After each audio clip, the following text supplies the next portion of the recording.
quick. I know everyone who presents a bill says, oh, this is such a simple bill, but it actually is, in fact, a simple bill.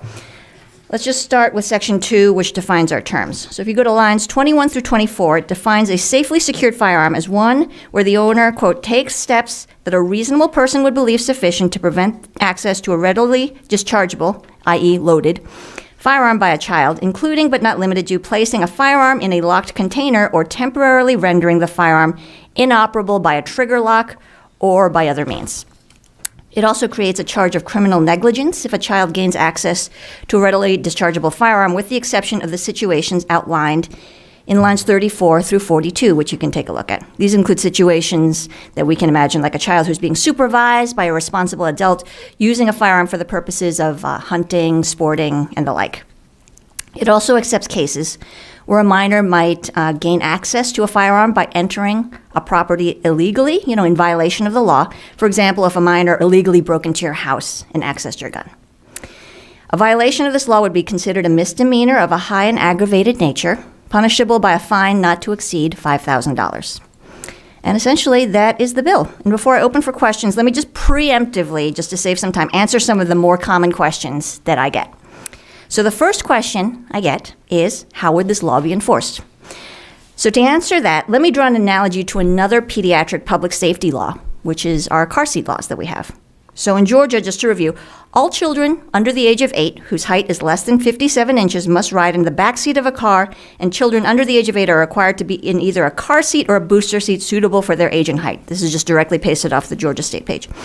Now, how do we enforce this law? Do we have cameras in every car or surveil every car? Do we check every kid's age? Do we card the kids in the car and measure their height? No, we don't do that, right? But in the past few decades, where we have enhanced our vehicular safety requirements, we have created what I like to think of as a culture of safety, in which car seats and safety information and the specifics of car seat laws are ingrained with parents, right? You don't leave the hospital with a newborn, as many of us know, without demonstrating, bringing it in to the hospital that you have an appropriate car seat, right? At every single well child check that you go to with a pediatrician, we discuss and reinforce vehicular safety and the law. And if an adult is observed to be driving with an unsecured child not in a car seat or improperly secured, they are stopped and cited, right? So the second question is, why do we need this law when responsible gun owners secure their firearms already? Great point and great question. I agree that many responsible gun owners do already safely secure their firearms, particularly if they have children in the house, and that is great, right? I will point out, however, that most responsible drivers, like all of us here, right, so responsible, we don't drive at 120 miles per hour, and yet we still have speed limit laws, right? So what HB 161 would do is to clearly define the parameters of safe storage, and again, create this culture of gun safety where such storage practices are the norm. And this more easily allows us to teach outliers what responsible gun ownership looks like. So the third most common question I get is this bill constitutional? And this is a higher level question. This is why we have lawyers in the room. That refers back to a recent United States Supreme Court decision, which is New York State Rifle and Pistol Association Incorporated v. Bruin, which essentially stated that this is a newer ruling, so I'm just going to go through it, that only firearm regulations that have a historical analog from the 19th and 18th centuries, meaning at the time of our country's founding, would be considered constitutional in an originalist sense, right? So in short, a law banning, for example, assault rifles may be considered unconstitutional because there were no assault rifles in the days of Thomas Jefferson, right? So putting the logic of that ruling to one side, I have showed this bill to 2 constitutional law professors who assured me that a safe storage bill like HB 161 would still be considered constitutional because there is in fact a historical tradition of laws regulating how guns and ammo may be stored. There are a number of cases that I could cite to reinforce this assertion, which were furnished by Justice Breyer in his dissent from District of Columbia v. Heller. But in the interest of time, I'll just say if you want those citations and that case law, just reach out to me, and I will send you all those citations. So I'll just conclude by reiterating 3 points. Number 1, guns are the number 1 cause of death in children and teens in this country. Number 2, requiring safe storage of firearms is one of the most effective ways to decrease the chances that children and teens obtain unsupervised access to guns. And number 3, Georgia at present does not have a safe storage law. So in considering HB 161, we could change that and help create a broadly understood standard of gun safety culture that could mitigate preventable injury and the death of children. And with that, I am happy to answer any questions from the committee. Thank you, Representative. Does the committee have any questions for the presenter? I will add, you did include it in your testimony, but I was writing your previous mention. How many states did you mention had safe gun laws similar to this? 23. And there's a packet that should have been distributed that has all this information in it. I believe it is the third tab, the yellow one, actually. Yes, it's the yellow one. There's a map of all the states that have safe storage laws at present. And there's also the blue tab should go through that list of states. Thank you for that question. All right. Not seeing a question at this moment for the committee, we'll go ahead, and we do have a decent amount of public comments here, so we will go down the list as it was written. Alex Dorr, and I will, let's see, we have 8:12. We're going to go ahead, 3 minutes or 4? Let's go ahead and start at 4 minutes. I want to make sure we don't reduce down too much as it goes on, but we're pretty good on time as it, so go ahead. Thank you very much. Oh, 1 second. Yep. There you go. How about that? 4 minutes is plenty of time. Thank you very much, Mr. Chairman, members of the committee, for allowing me to speak on this bill. Many of you know me. For those that don't, I am Alex Dorr. I'm the political director for Georgia's largest, most ferocious grassroots organization, Georgia Gun Owners. It was our members in November that had the pleasure of telling Stacey Abrams, Charlie Bailey, B. Wynn, Jen Jordan, Andrew Ferguson, Devin Pandy, Michael Garza, Peggy Gillen, Casey Morgan, Josh Uden, Louisa Jackson, and Stacey Hill, among others, that we will not tolerate radical gun control fanatics to represent us here in Atlanta. And it's our tens and thousands of members across the state that have delegated me to come here today to tell you how foolish HB 161 is. An interesting fact for you, the bill sponsor just cited a CDC study that if you were to, well, who believes the CDC anymore, but this CDC study now includes 19-year-olds, and she tells you that guns are now the #1 death for children. If you were to remove 16, 17, 18, and 19-year-olds that have died at the hands of gang violence in Democrat-controlled cities, this statistic is no longer sexy to their agenda. But let's put ourselves in a likely scenario. It's 3 a.m. You have just been jarred awake by shattering glass as your sliding door has just been forced open, and trust me, it's all recorded. 3 o'clock in the morning, glass is shattered as an armed thug is breaking into your home, bent on rape, robbery, and murder. With HB 161, you now have to deal with your wife screaming, your children coming out of their rooms asking what's going on. You have to find your way through the dark to your gun safe. Remember the code. Don't type in the wrong one. Mine takes 5 seconds to reset. Or find the key, open your safe, find your gun, load your gun, and all while in the complete pitch dark while this armed thug has gained entry into your home. Now, if you're like most law-abiding Georgians, you'd probably just reach over and grab your handgun, or in my case, my AR pistol with a stocked pistol brace. I'll go do what needs to be done to defend my family. HB 61 would better be known as Criminal Empowerment Act of 2023, because only criminals benefit from this bill. The radical left hates safety. They hate everything. That's why they fully support and endorse Antifa, Black Lives Matter, and they're mostly peaceful protesters who are shooting, looting, and burning their way across America and Atlanta in the summer of violence, not to mention their organized attack on the APD just a couple weeks ago. No, this has nothing to do with safety. This is all about big government shoving their noses into our homes and trying to disarm us. On behalf of the tens of thousands of members of Georgia gun owners across the state. We encourage everyone to put this bill in the trash where it belongs. GGO will be sure to expose anyone who supports this bill, and that goes doubly true for any Republicans who betray us, but I'm very hopeful that that's not the case here today. And I think I have a little bit of time left, and so I saved this for the end. Merced, California, early 2000s, California passed deadly safe storage laws. A man and his wife left early in the morning to drop off the family van to have the brakes done. They left their 14-year-old daughter in charge of their 3 other children at home. While they were gone, a man broke into their home and attacked them, and the 14-year-old sister had to listen as 2 of her siblings were stabbed to death with a pitchfork because she couldn't find the key to her father's safe. She had to run out the back window and call for help, and a man armed with a gun came and ended the violence. These are deadly safe storage laws. Thank you very much for your time. Thank you, Mr. Dorr.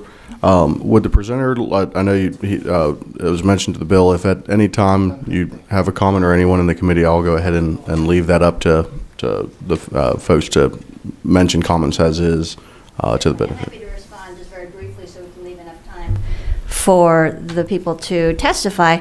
One point that pro-gun advocates often cite as a way to try to discredit the CDC study is to say that it includes 1 to 19-year-olds in the study. As noted, it is the top cause of death in children and teens. If you look in the dictionary, 18 and 19-year-olds are teenagers. Further, there is an article in this packet from the Kaiser Family Foundation which details the age range included in this study, which says there is no standalone information for 1 to 17-year-olds, and they included 18 and 19-year-olds for the pristineness of that data set. Again, I note that 18 and 19-year-olds are teenagers, and this is the top cause of death in children and teens.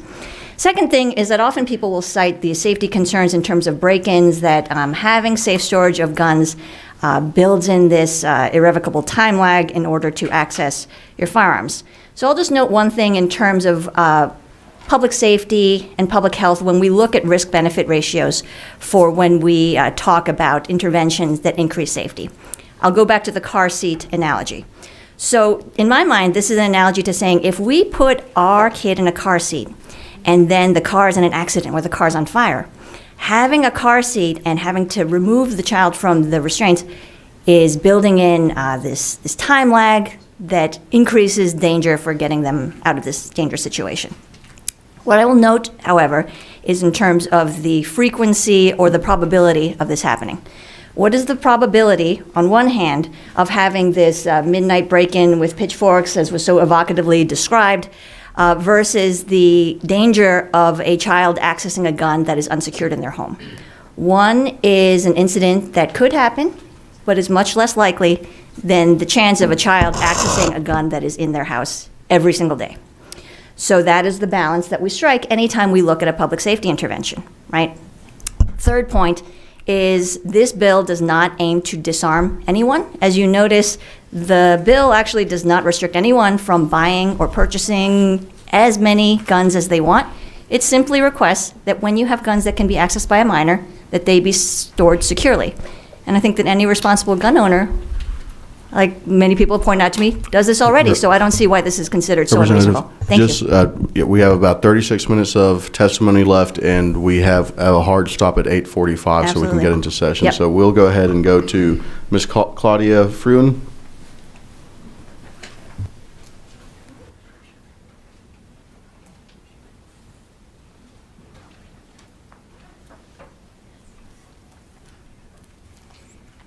So thank you, everybody, for being here, and specifically Chairman Collins and Saines for hearing this testimony today. My name is Claudia Fruin, and I speak in favor of this bill as a gun owner and as a retired pediatrician, as a mom, and as a grandmother. So 10 years ago, for me, it was the Sandy Hook massacre that called me to action, and I've been advocating for safe firearm storage ever since. I started a safe gun storage campaign in Utah, where I formerly practiced medicine. There, we knew our message needed to be non-confrontational, since owning firearms was a way of life for many families, and I think it's the same here. We called the campaign Bulletproof Kids, and this became our mission statement. Owning a gun is a right. Protecting children is a responsibility. Prevent youth suicide and accidental injury. Store your gun safely. With this campaign, we developed a website, we developed billboards, we developed videos, we gave out gun locks. We developed materials to be used for safe storage counseling. Some of our partners even included law enforcement, gun shops, and a safe manufacturer. The city of Atlanta is now my home, and my grandchildren live here. What this campaign taught me was that while education on safe storage is good, it is not enough, and my efforts aren't over. Most gun owners are responsible keeping their guns locked up, but it's because of the irresponsible ones that we're even having this conversation at all. Half of Georgians are gun owners, but they may not admit to it. They may not admit to it because being a true gun owner nowadays has come to mean you have an arsenal of weapons, or you have an assault rifle, or you're screaming at the top of your lungs about your Second Amendment rights to bear arms. And you may spread false rumors that your guns are going to be confiscated if any safety measures are passed. But these messages are not the reality of most gun owners. Most of us believe in safe storage laws, whether we have one gun or whether we have 100 guns, whether we're Republican or whether we're Democrat. So that if most of us actually agree, then why in 2022 did over 6,000 children have to be killed or injured from firearms in this country? Have the right 6,000 kids not been shot yet? Why do more preschoolers die in the line of fire than police officers each year? Why do we only protect foster children? Foster parents are required to keep their firearms locked up. So, since there's no federal safe storage laws, it is up to the states to protect their children. And I tell you, you are the state and you are our protectors. The goal of this law is not to lock up parents who will forever be impacted by the death or injury of a child. The intention is to decrease these horrific events. I've read that 75% of childhood suicides and accidental injuries could be prevented by safe storage. I dare you to name one other measure that could save more children's lives. Imagine if guns were no longer the leading cause of death in Georgia children. Think about financial incentives of this safety bill as well. It could save money on medical bills, insurance, and paying for lifelong disabilities. I stand with the majority of gun owners. I am responsible, and I'm tired of not being heard. I look forward to collaborating with all of you in the future as a coalition of gun owners and safety advocates with the common goal of having less children die. Thank you. Thank you for your impeccable timing, by the way, in terms of keeping it moving. We do appreciate that. Mr. Mike Webb, and then following that, Dr. Sophia Shahari. Thank you. My apologies.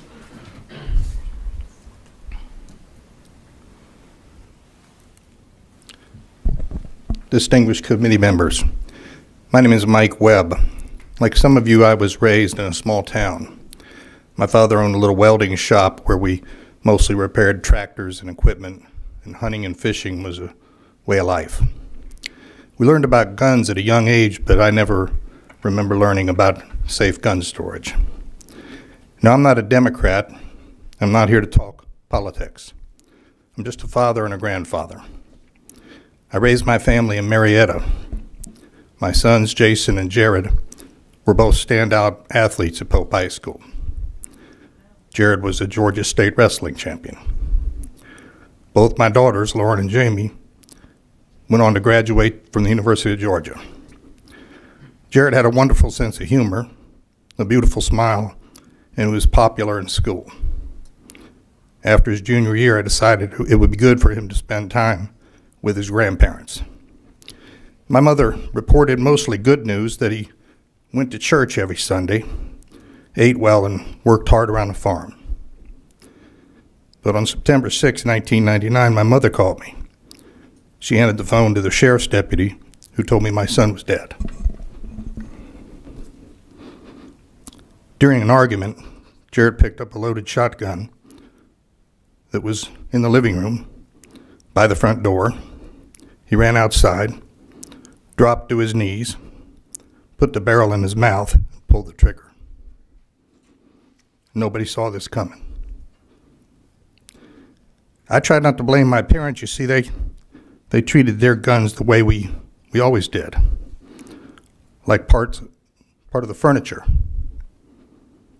just like more decorations to hang on the walls.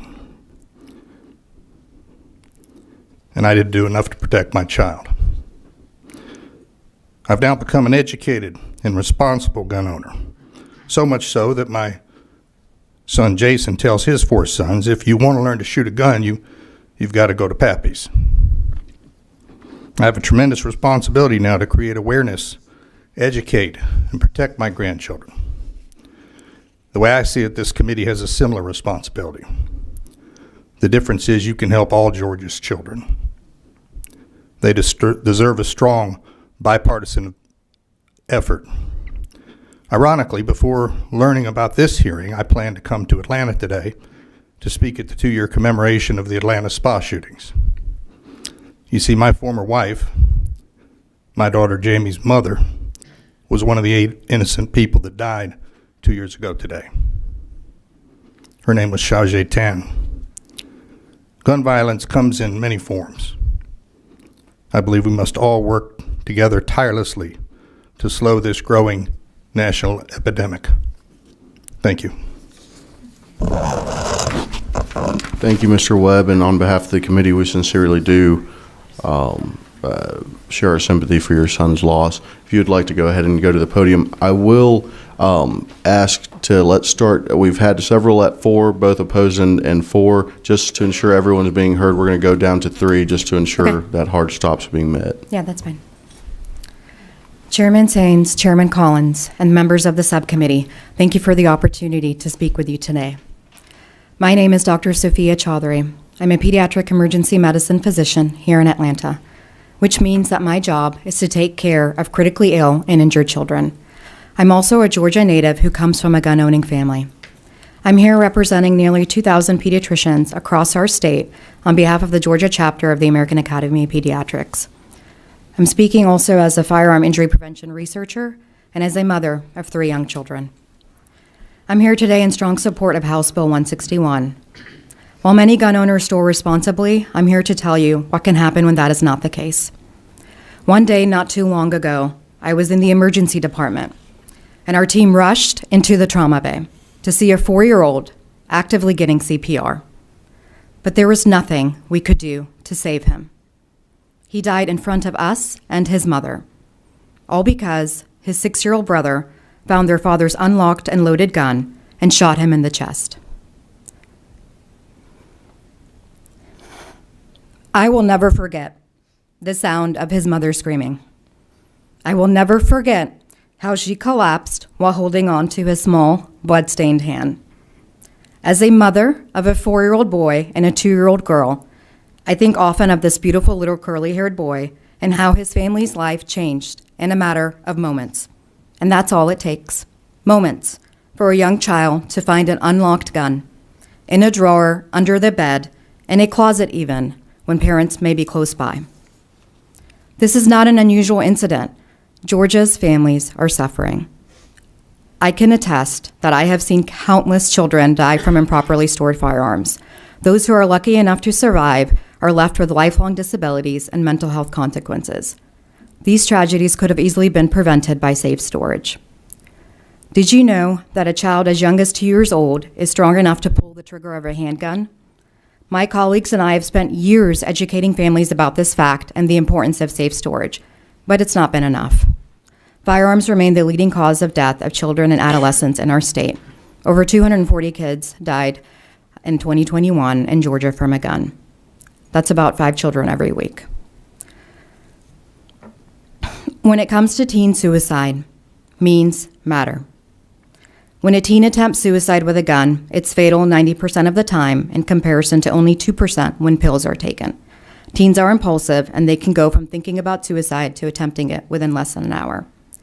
This past week, I treated multiple teens that have attempted suicide, and I can tell you that the ones who overdosed on pills in moments of anger and frustration were actually fortunate because I could save them.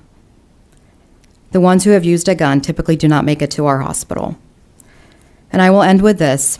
Our research shows that states with laws holding gun owners responsible for safe storage around children are the most effective in reducing firearm injuries and deaths in kids.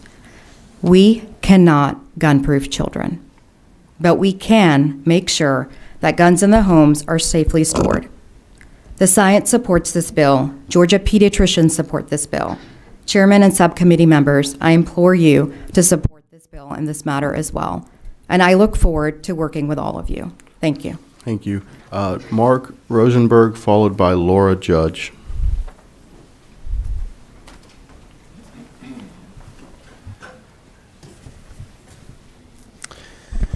My name is Mark Rosenberg. I'm a physician trained in infectious diseases, public policy, and psychiatry. So yes, you should worry that I can read your minds. Becky Evans, my wonderful representative, Dr. Au, and honorable members of the committee, thank you for what you're doing. This is, as you've just heard, one tough problem. It's really, really hard when you listen to both sides, but I think there's a way out, and I think we can get out of this. This is a problem that science can solve. In the 60s, this country was plagued by an epidemic of young people dying on the roads. Too many were killed. And the federal government said, we're going to stop this. We're going to invest in research, and we're going to find a way to save lives. And they did. They spent $200 million in 1970 and every single year after that. And they brought about a minor miracle. Not minor, a miracle. They redesigned the car. We now have seatbelts, airbags, front impact collision protection, rollover protection. The car is totally different now. They redesigned the roads, and they redesigned drivers. They got a lot of drunk drivers off the roads, and they saved 600,000 lives by investing money in research. It was a problem that we could tackle. And this is a problem like that. This is a problem that costs our country now $657 billion a year. You've heard in such moving terms the toll that the problem takes. And you've heard from both sides. This is a tough problem, and I want to address the elephant in the room. We have a way to solve the problem, but we're stuck. We're stuck in ways that make it really hard to arrive at consensus, that make it really hard for Republicans and Democrats to agree on what makes sense. It's turned into a high conflict, like the high conflict of a really bad divorce. I think that's something, unfortunately, that all of us know about, either in our family or our friends. And you get stuck not thinking about what's good for the children, but how you can beat your enemy in this. That's a high conflict. This is a high conflict. It becomes us versus them. We become baffled. We can't understand the other side, and they can't understand us. You remember Uvalde, where there were hundreds of armed agents standing by while our children were being killed. That's what this country's doing. We're standing by while our children are being killed. We don't know the way to stop it. And neither the proponents of gun rights that you heard eloquently expressed this morning, nor the proponents of gun safety want their kids to be killed. So let's recognize that neither side has to dominate this, but we can do things to save lives. This intervention, safe storage, is one of the most effective interventions proven by science to work. And we can do it without taking guns away, while recognizing the Second Amendment rights. This prescribes a practice. Dr. It doesn't Rosenberg, step on a right. I apologize. I let it go a little bit over because I know we shortened it down to 3, but I want to make sure others are heard. We do appreciate your testimony. Do you have any closing remarks? I appreciate what you're trying to do, and I think this bill is a beautiful bill that can get us out of this. Thank you, Dr. Rosenberg. Ms. Laura Judge. And if you hear a crunching of the mic, that is a cue. Okay. Thank you, Chairman Collins, Chairman Sains, and committee members for having me here today and the opportunity for this hearing. My name is Laura Judge. I'm a mom, a gun owner, and a Navy veteran, alumni of the United States Naval Academy class of 2004. I'm also a volunteer for Moms Demand Action. When taking us to the gun range at the Naval Academy, my detailers or upperclassmen gave me some pretty explicit safety instructions. Instructions that some of you may have heard if you're prior military yourself. Treat every weapon as if it's loaded.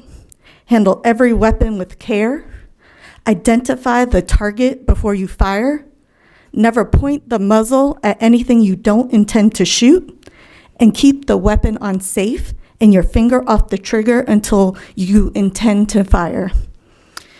Now, at 17, 18 years old, I didn't think about secure storage because the firearms I used were stored in an armory. The adults in that situation, even though I signed my life over to serve this country, knew to keep those firearms safely secured around college students. Then as I grew up, I found a country boy and married him that came from a deer hunting family. And we had our son, my oldest, who's now 12, who became a Boy Scout and wanted to hang out with his family in the hunting club. In each of those instances, when it came to the safety of my son, the adults in those scenarios, whether it's me, my husband, his scout leader, or his older cousins, my child receives those same instructions in regards to firearm safety. As owners of firearms, we were also tasked with safely securing it away from my son, his friends, and now my daughter and her friends. I support Representative Al's Pediatric Safe Storage Bill because I believe it's the right thing and what any law-abiding gun owner would do when children remains to be done to ensure justice is delivered for our community and for the victims of these families. A lot of work still has to be done to ensure that we are fighting discrimination of any kind, whether it's against the Asian American community, the Muslim community, or the LGBTQ community. Much remains to be done when it comes to fighting and stopping gun violence in the state of Georgia and in this country. While this is a somber day and a somber occasion, I have hope based on the resilience that our community has demonstrated in light of this horrific event. I have hope with the understanding that members of the Asian American community, members of marginalized community will be empowered to work together, to organize, to ensure that we are moving our state forward and using what power we have to elect leaders who will do the right thing, not just for their own political interests, but for all of us. So, in honor of the victims, in honor of the survivors of this horrible shooting, may we continue to work together to move Georgia forward. With that, it's now my pleasure to introduce Patsy Austin-Gatson, Gwinnett District Attorney.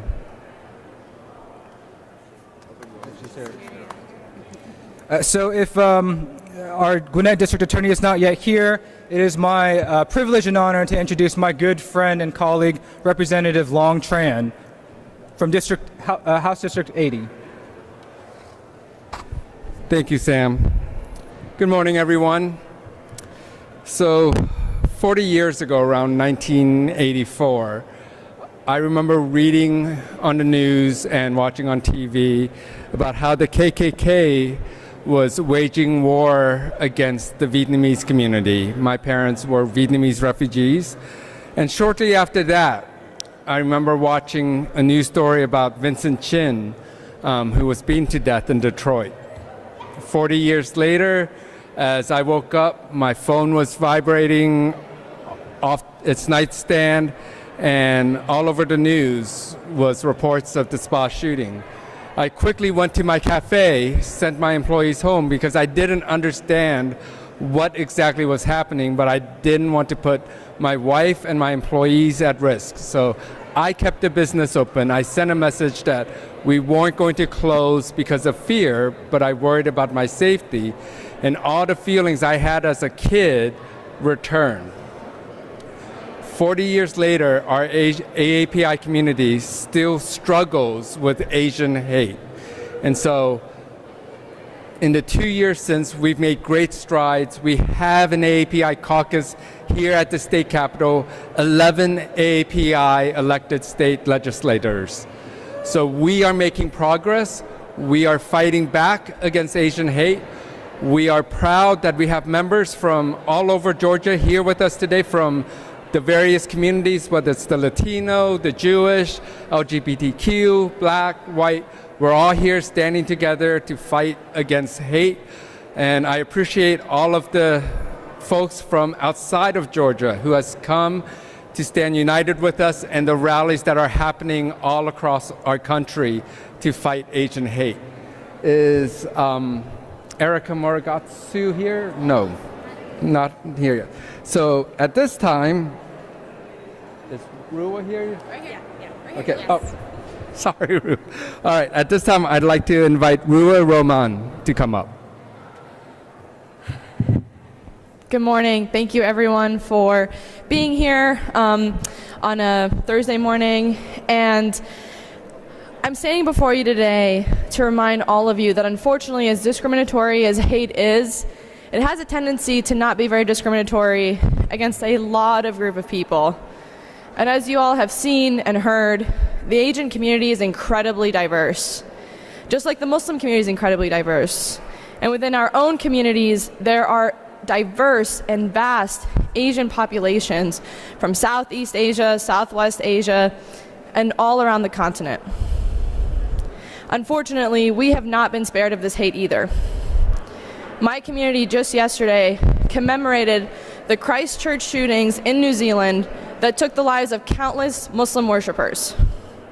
Around the country, mosques and Muslim communities continue to face death threats, intimidation. Sometimes they've had guns shot at their mosques, and it hasn't ended, and it hasn't abated. And at some point, I've had to ask myself, when is it going to be over? Because frankly, I'm tired of every day becoming a new anniversary to commemorate another of our loved ones lost. And so, in honor of those that we have lost, I sincerely hope and I sincerely pray that we dedicate each and every day to fighting back against this hate. Because even though it might not be as prevalent on every headline every day, it's still happening. And it's still happening against our communities. And so for all of you that came out today, thank you for being here. This is incredibly important to remember. This is incredibly important to teach those around us what our communities are facing every day. Because if we forget, those groups find ways to gain even more power. Because unfortunately, a lot of this hate is organized. While a lot of these actors may seem like lone actors, they are absolutely being organized online by extremist organizations to be hateful. The spread of mis and disinformation has become so dangerous that it has now turned into real-world action and hate and crime and violence. And so today I urge all of you to continue to remember those that we lost and continue working to preventing us from losing anyone else moving forward. Thank you for being here. So now I will introduce Erica. Okay. Erica Moritsatsku. Hey, come on up. Thank you.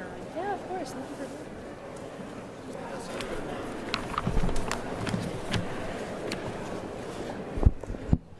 Thank you so much for that introduction.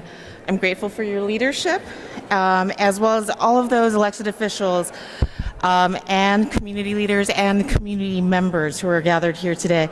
I'm here today to share the President's statement to the families of the victims and the community and his ongoing commitment to keep our community safer. In the immediate aftermath of the murders, the President and the Vice President were here to meet with the families of the victims, grieve with the community, and condemn anti-Asian hate and all forms of discrimination and violence. They have not forgotten about their promises to take action. In addition to signing the COVID-19 Hate Crimes Act to combat anti-Asian hate and hate incidents, President Biden has taken more executive action over the past 2 years to reduce gun violence than any other president at this point in their presidency. This includes signing the Bipartisan Safer Communities Act, the most significant gun violence reduction legislation in almost 3 decades. And on Monday in Monterey Park, where I was with him, he also took historic action to further reduce gun violence and save lives. He announced an executive order with the goal of increasing the number of background checks conducted before firearm sales, moving the U.S. as close to universal background checks as possible without new legislation. The executive order will also keep more guns out of dangerous hands by increasing the effective use of red flag laws, strengthen efforts to hold the gun industry accountable, and accelerate law enforcement efforts to identify and apprehend the shooters menacing our communities. President Biden is also encouraging the Federal Trade Administration to issue a public report analyzing how gun manufacturers market firearms to minors. And he continues to call upon Congress to act. In the meantime, President Biden will do everything he can to end the scourge of gun violence and hate and extremism in this country. The administration will fight alongside you to protect our families and communities. We have a great faith in the community of the Atlanta metro area and hope for our country as we continue in this journey together to heal the soul of the nation. It's now my honor to introduce Congresswoman my friend. Oh my goodness. Hello. Please. She needs no introduction. No.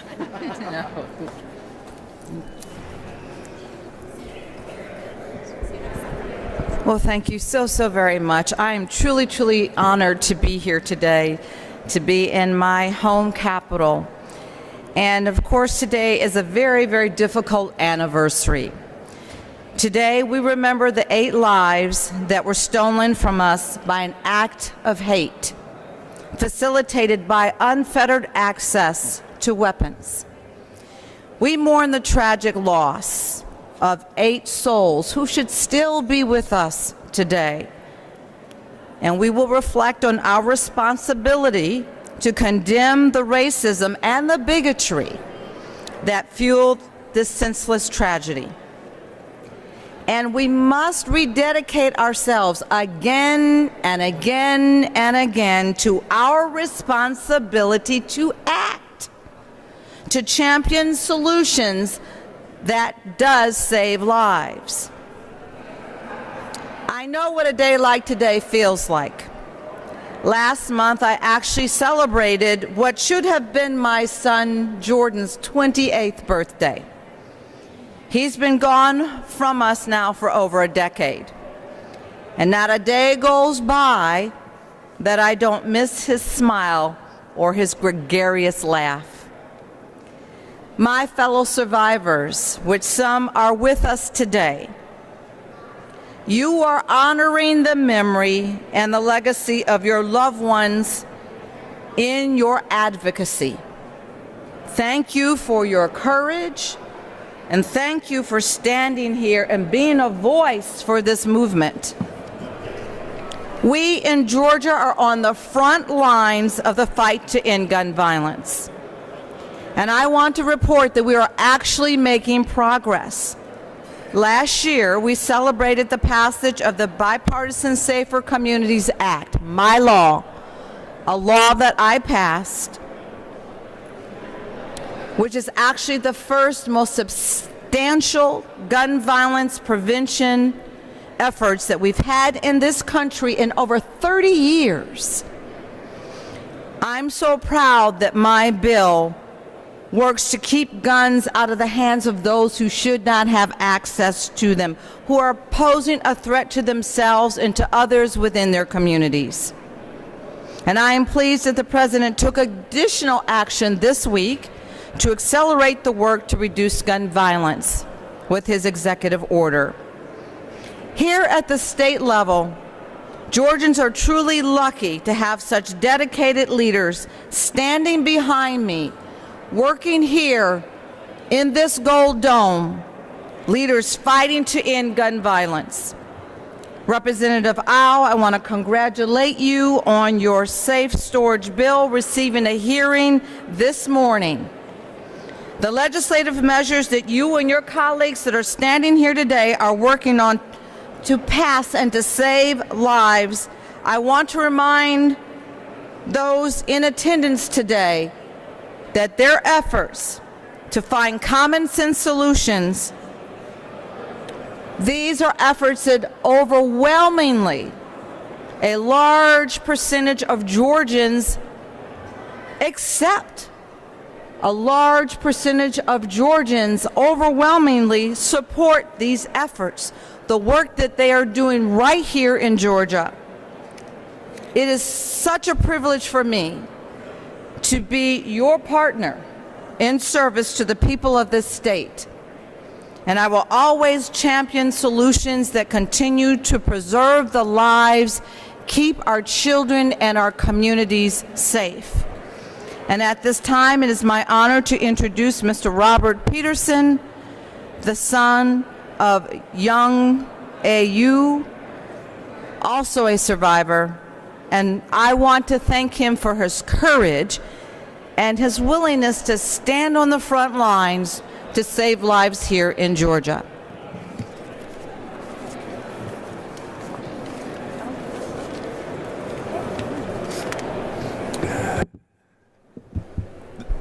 Thank everybody for being here with us today. Thank you for standing with us. And as we remember my mother today, I also want to remember that she should be standing with us here today. She should be here with me. You see, when a family member dies in a public mass shooting, our families lose the right to grieve in privacy. We're not alone, but we are grieving together as a community. My mother was robbed of her voice, her life at 63. Her liberty and her pursuit of happiness was taken from her. It was taken through a violent expression of hatred and gun violence. Today, we are no longer satisfied with thoughts and prayers. We are demanding safety and justice for our community and advocacy for systemic change from our leaders. We continue to remember today and the lives lost, but also to recognize our different experiences of racism, our different pathways here to America, that we have a shared history of oppression and silence, but also one of resiliency and strength.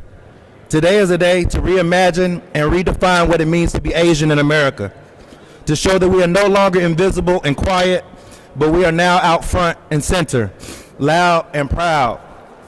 And so thank you to everyone here today to stand with me and the other victims' families, and for hearing our story. Thank you.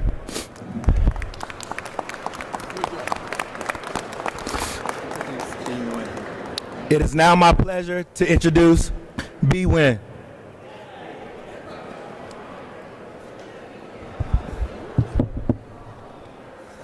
Good morning. I'm B. Nguyen, and today I'm here in my capacity as the State Director for Senator Warnock. And I am also here as a member of the AAPI community, and specifically as an Asian woman. Yesterday, Senator Warnock took the floor and delivered remarks to recognize the 8 Georgians who lost their lives 2 years ago on March 16th. The brutal tragedy rocked our AAPI community here in Georgia and across the country. I'd like to begin by sharing with you a portion of those remarks made by Senator Warnock. He said, "Importantly, I must mention that this attack was meant to harm Georgia's Asian American community and especially women of Asian descent. And unfortunately, this awful act that happened in Georgia is not isolated, but rather part of the same trend of growing hate and violence, which has caused pain to so many of us, especially members of the AAPI community. In recent years, anti-Asian hate crimes have increased significantly, more than 300% according to media reports. And at the same time, we've seen acts of hate rise against our Jewish brothers and sisters, against our Muslim friends and neighbors, against our LGBTQ plus community and our trans brothers and sisters, and against the sense of safety our students have felt at our historically black colleges and universities. And so I think back to how Georgians charted a path forward for our nation 2 years ago. We came together and reminded each other that the only way to face the future is to love one another, to be respectful of our different histories while focused on our shared future. Georgia's greatest son, the great American, Dr. Martin Luther King Jr. said it best. We're tied in a single garment of destiny, caught up in an inescapable network of mutuality. Whatever affects us one directly affects all indirectly. The terrible act of violence we witnessed on March 16, 2021, ought to remind us that we all have a stake in each other's well-being, that it is our duty to stay committed to a peace that recognizes we are in this together. And so I want to say to my AAPI sisters and brothers, I want to say to all my neighbors, I will continue to stand with you against hate and against violence. Now, for me, as a Georgian, and specifically as an Asian woman, the violent massacre that took the lives of 8 people, including 6 Asian women, shook me to my core. And it was not because of my concerns for my own personal safety. It was because I saw in these women my own mother, my aunties, my grandmother. And in the aftermath of the tragedy, we would learn that many of these women were working vulnerable jobs and during the height of the pandemic, that it would take days to even learn their names, to know their identities, to learn that they were grandmothers, mothers, and daughters who came to our country in search of greater opportunity, and their American dreams ended suddenly and violently. And so suddenly that there were no last words, there weren't even screams. They left behind children, grandbabies, grieving parents, and an entire community of AAPI and immigrants in Georgia and across the country, in pain, in sorrow, in anger, in fear.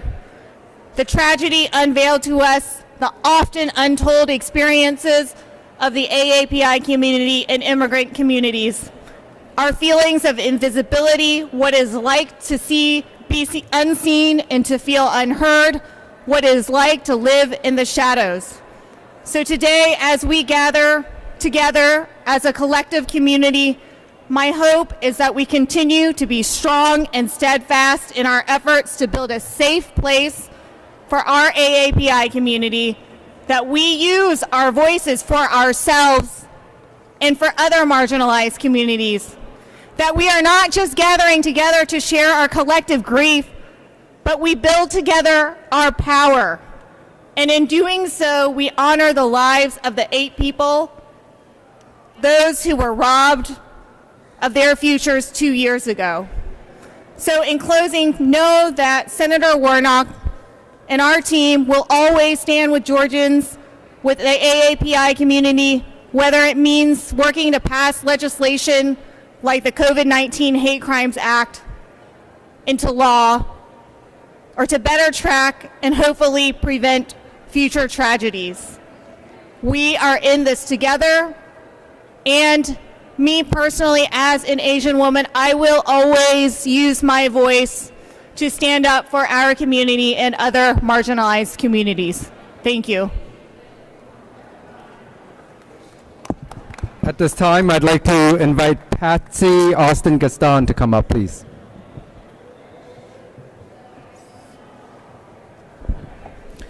It would be a great morning if we were not here acknowledging what happened 2 years ago that impacted our community so terribly. My name is Patsy Austin Gatson. I am the DA in Gwinnett County, where we are the most diverse county in the state of Georgia, and we recognize the beautiful diversity in our county. And we ask that we do unite at this point to make sure that people are not constantly going through these types of hate crimes that we are dealing with. When the 8 people were killed, murdered, this impacted all of us. Because being an African American woman in the United States, being the first black woman as DA in Gwinnett County, we have come a long way, but we have much, much further to go. And being in the city that we are in Atlanta, a city of peace, we want to have that peace. And I implore all of the members of our community and our society to unite when it comes to anyone in our society being targeted. And especially this day when we know that Asian Americans, AAPI community has been targeted. It should not ever be anything that gets normalized. We should be ready to stand with our entire community and be that city of peace that Metro Atlanta is supposed to be. Thank you, and I will not belabor this, but we must act. We must make sure that guns, weapons, and all of that be brought to the forefront of the agenda so that we are not this city. We are a city of love, not hate. Thank you.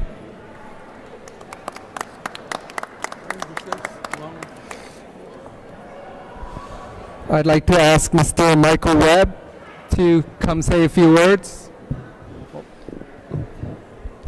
All right. Let's see here. Dr. Au is still in committee.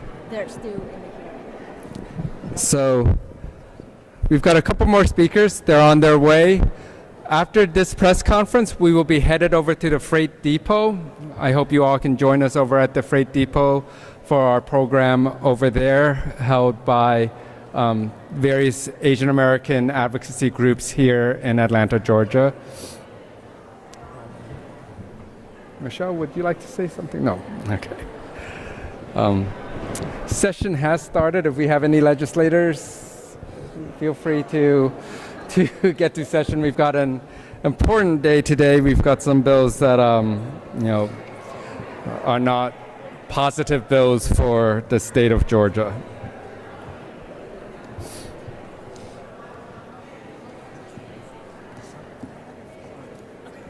So, Michelle Kang from our Korean American community is going to say a few words.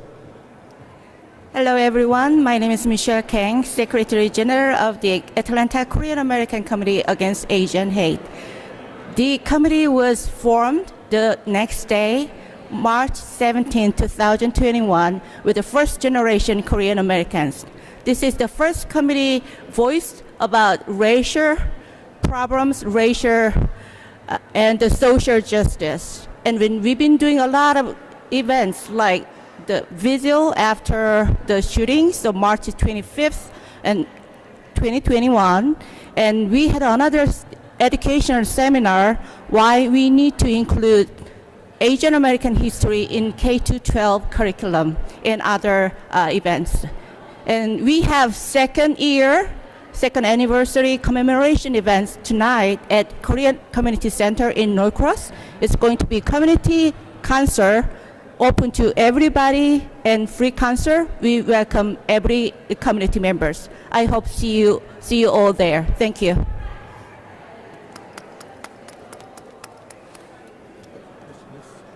All right.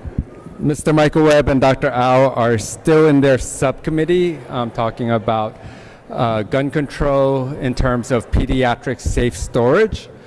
The number one killer of children in the country is gun violence. And so Dr. Au has taken great steps towards addressing this issue that's facing us here in Georgia.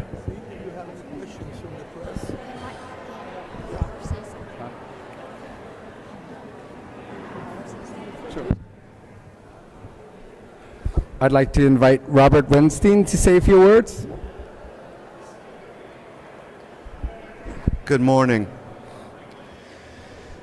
The Jewish community of Atlanta has stood by our Asian brothers and sisters as they have stood besides us in the face of anti-Semitism.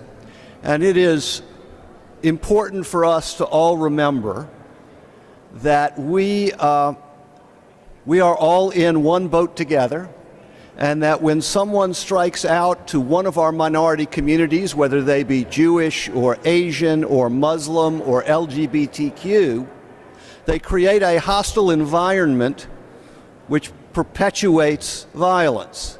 And that when someone attacks a minority group because of their membership in that group, there are not only the victim who is attacked, but the entire community which is made to feel under attack.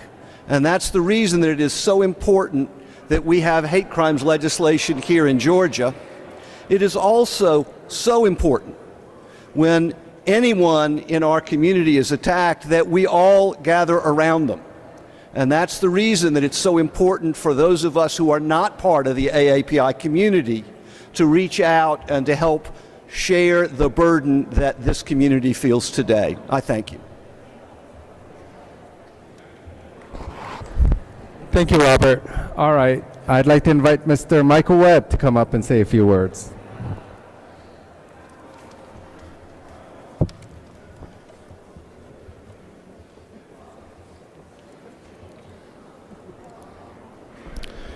Good morning. My name is Mike Webb. Most of you know that my former wife, Xiaojie Tan, was one of the 8 people killed on 3/16. And most of you know that I adopted her 10-year-old daughter, Jamie, when we married in China. Last year, I pledged myself as an ally to the AAPI community in their efforts for equity, justice, and ending Asian hate crimes. And I meant it. I'm proud and honored to fight this fight with you.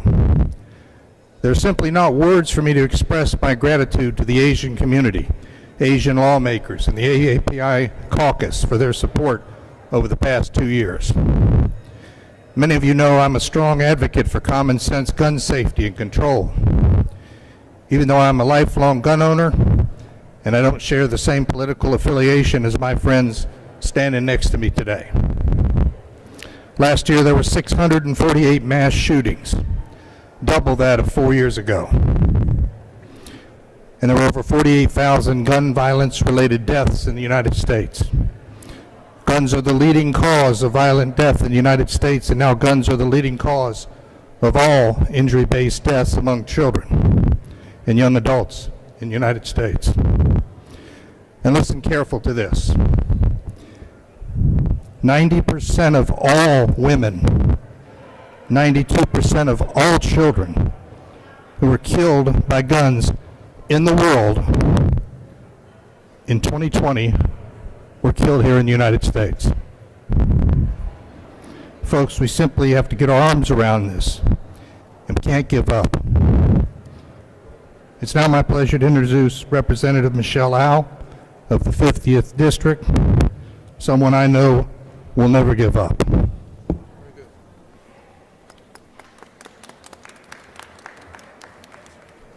Good morning, everyone. I'm Dr. Michels Au. I serve in the Georgia House of Representatives. I apologize that Mike and I are joining you a little bit late, but I assure you it was for a very good reason. But before I tell you where we've been, let me frame how far we've come. So in the days following the March 16th shootings in 2021, the 5 AAPI lawmakers in office at the time dropped a slate of public safety bills in response to that tragedy. 2 of the bills had to do with language access to law enforcement for reporting incidents of violence and discrimination. And 1 bill had to do with gun safety. Because it's not possible to acknowledge the events of March 16th and the fact that they could not have had the deadly effect we saw without the easy, the ready, the immediate access the murderer had to a gun. So what happened to that slate of bills that we dropped that year? Well, I hate to tell you this, but they were completely ignored. Thoughts and prayers abounded, but hard action was scarce. I finished out my first term in the Georgia General Assembly just as we started, with our Republican majority refusing to give even the most common sense gun safety legislation even the courtesy of a committee hearing. But what has happened since with our AAPI caucus? Well, what happened is that we persisted, we stayed, and we grew. And this past year, we elected the largest legislative AAPI caucus in the continental United States, right here in Georgia. We pushed, we did not back down, and we made sure that we were heard, not just for ourselves, but for our communities, and for those voices not always heard in buildings like this, and for those we lost on March 16th of 2021. So this morning, I'm pleased to tell you that Mr. Webb and I just walked back from presenting HB 161, the first substantive committee hearing for a gun safety bill that we have had since the tragic events 2 years ago to this day.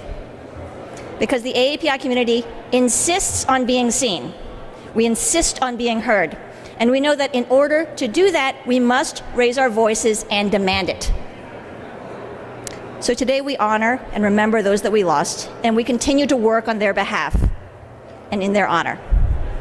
Their names are Sun Chung Park, Hyun JungGrant, Sun Cha Kim, Yong Ae Yue, Xiaojie Tan, Daoyou Feng, Delaina Yaun Gonzalez, and Paul Andre Michels. May our memories of them continue to be a blessing, and may the injustice of these senseless losses continue to fuel the change we need to see. And with that, I'd like to open to any questions for any of our speakers or community members here. Any questions?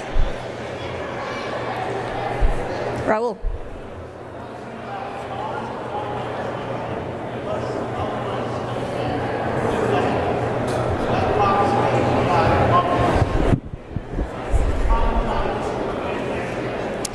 So you might remember that right after the March 16th shootings, the AAPI legislators and I dropped a slate of 3 bills. 2 of the bills actually had to do with language access and interfacing with law enforcement, because we realized that when it comes to incidents of AAPI hate, discrimination, and violence, many of these incidents are actually vastly underreported. And that is for a lot of reasons, right? But one of the reasons has to do with language access, particularly in immigrant-heavy communities, that there is a difficulty and a reticence to engage with law enforcement, particularly when there are cultural or language barriers, right? So we continue to work on this piece. Marvin Lim, one of our API legislators, has been particularly effective in reforming some of our law enforcement language access training modules. And one other thing I will note is that we continue to work around the edges of other bills that are in progress. One that I will note is HB 520 this year. It's the second act of the mental health reform bill. Many people in the AAPI community have reported difficulties in accessing mental health care, again, for language access issues. So one of the things that I was able to add as an amendment to the Mental Health Parity Act Part 2, HB 520, is increase processing and accessing of information about mental health providers and what languages and cultures they are from, in order to have a better database of how we can reach our immigrant communities for mental health care. Any other questions? Thank you all so much for coming out today. We're going to go into session now, but please know that there is an event starting at 10 and running until 1 o'clock at the Freight Depot right near the Capitol, and you'll hear many more community members and leaders speaking about these important issues. Appreciate you coming out. Thank you all so much. Good job.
Victoria.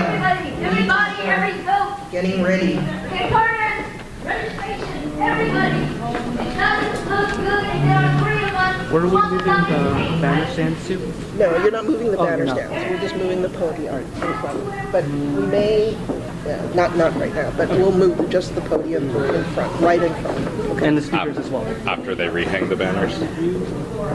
So leave the banners hanging. We're just going to move this podium right in front of it. That's all you need for right now. When we do the postcards, that's when we're going to move this table and the speaker. All right? So not until later in the program. All right?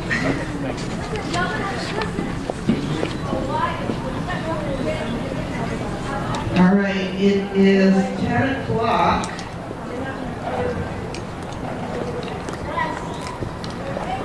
Sarah, can you tell me like a cue of when we're going to start live streaming? All right.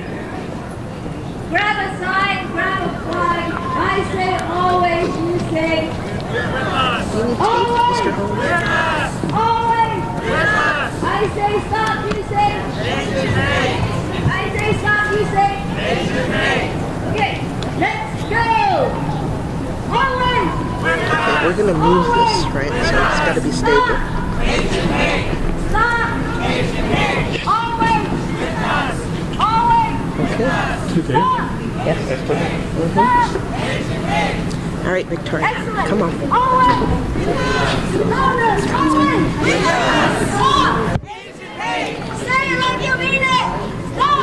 And Rob, when you see them coming, just hold them until we say they can come in. No, stop. Come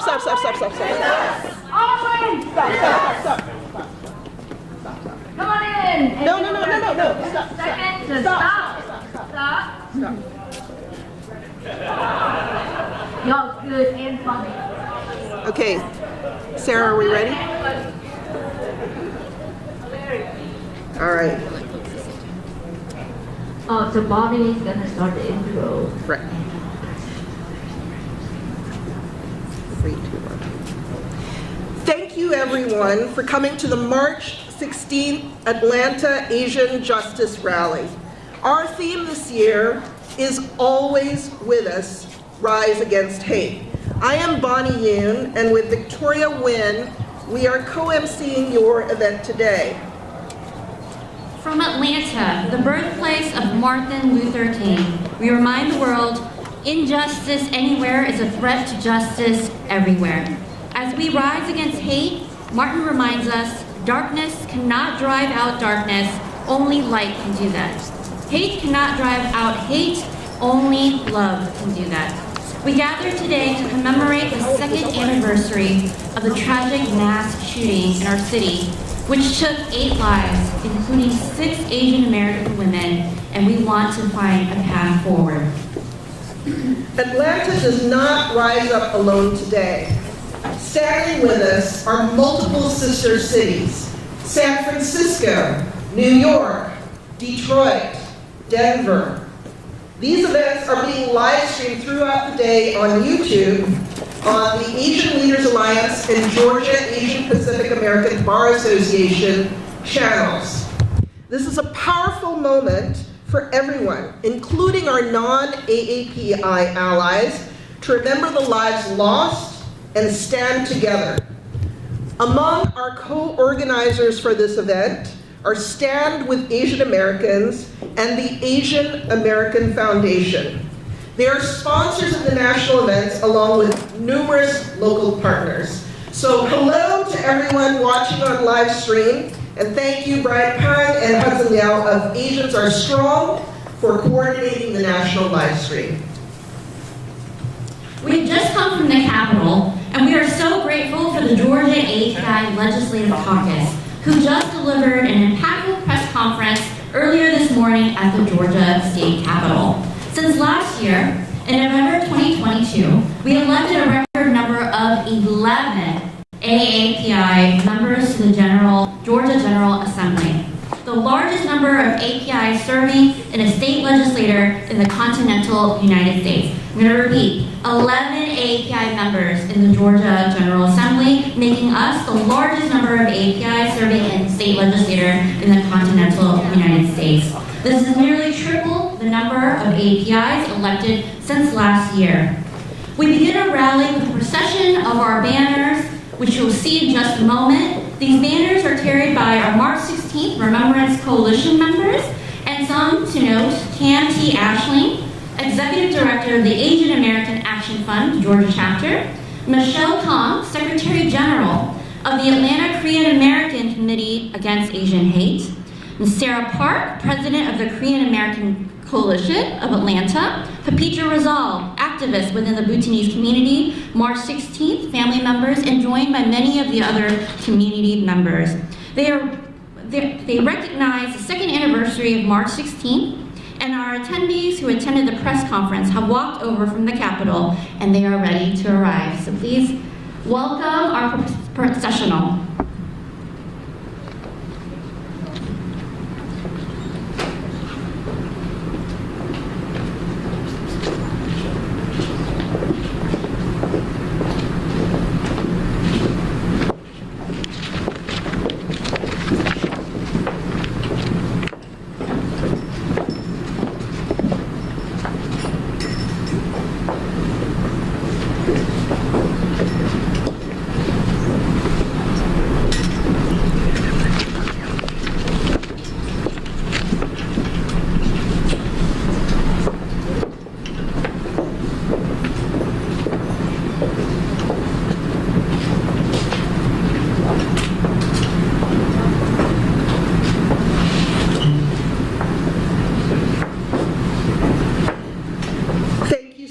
To our procession leaders, and if everybody would be able to take a seat, we can begin our program.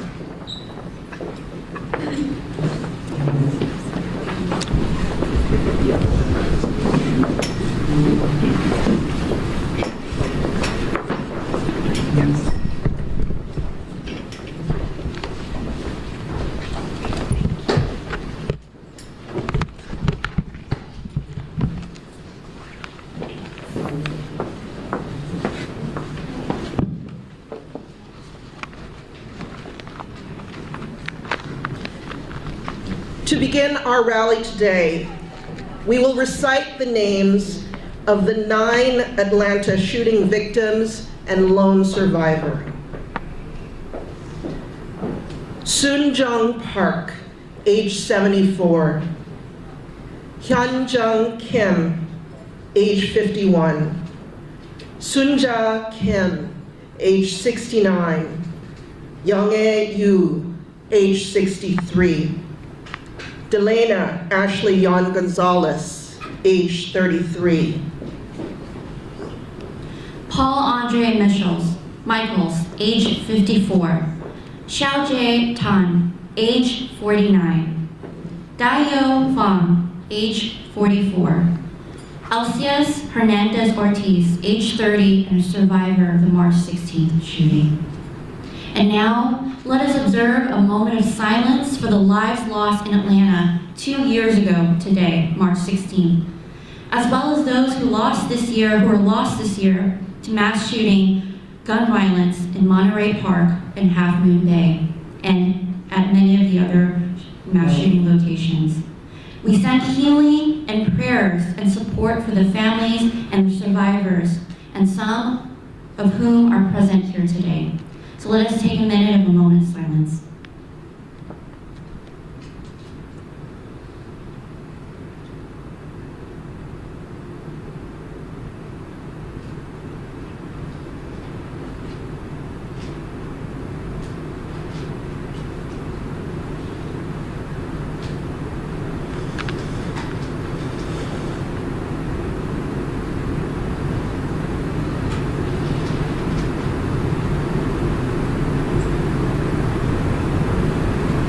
Thank you.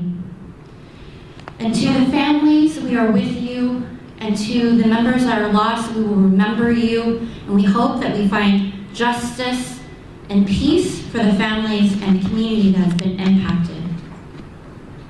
Fred Korematsu, the original Asian American civil rights activist, fought to overturn his wrongful incarceration and conviction as a Japanese American during World War II.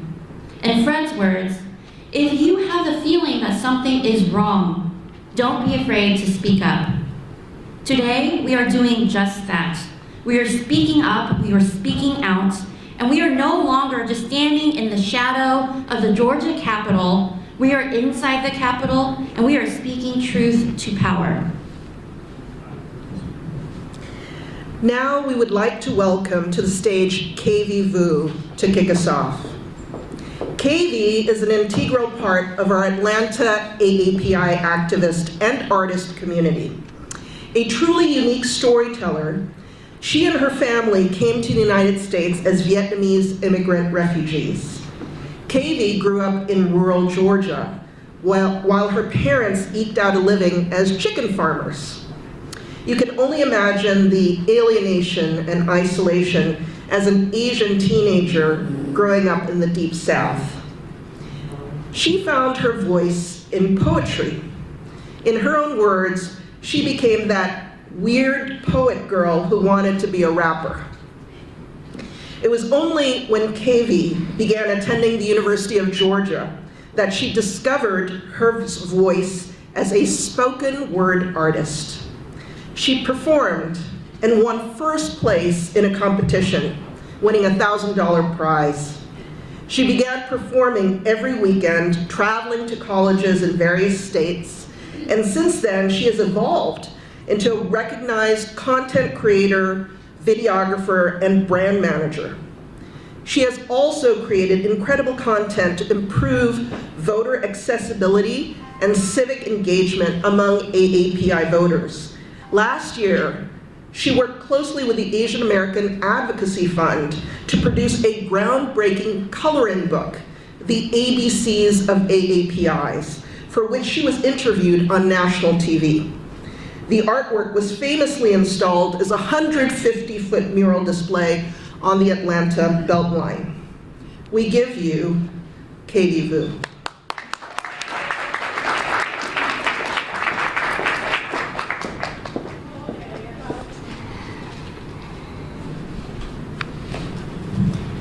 Hi.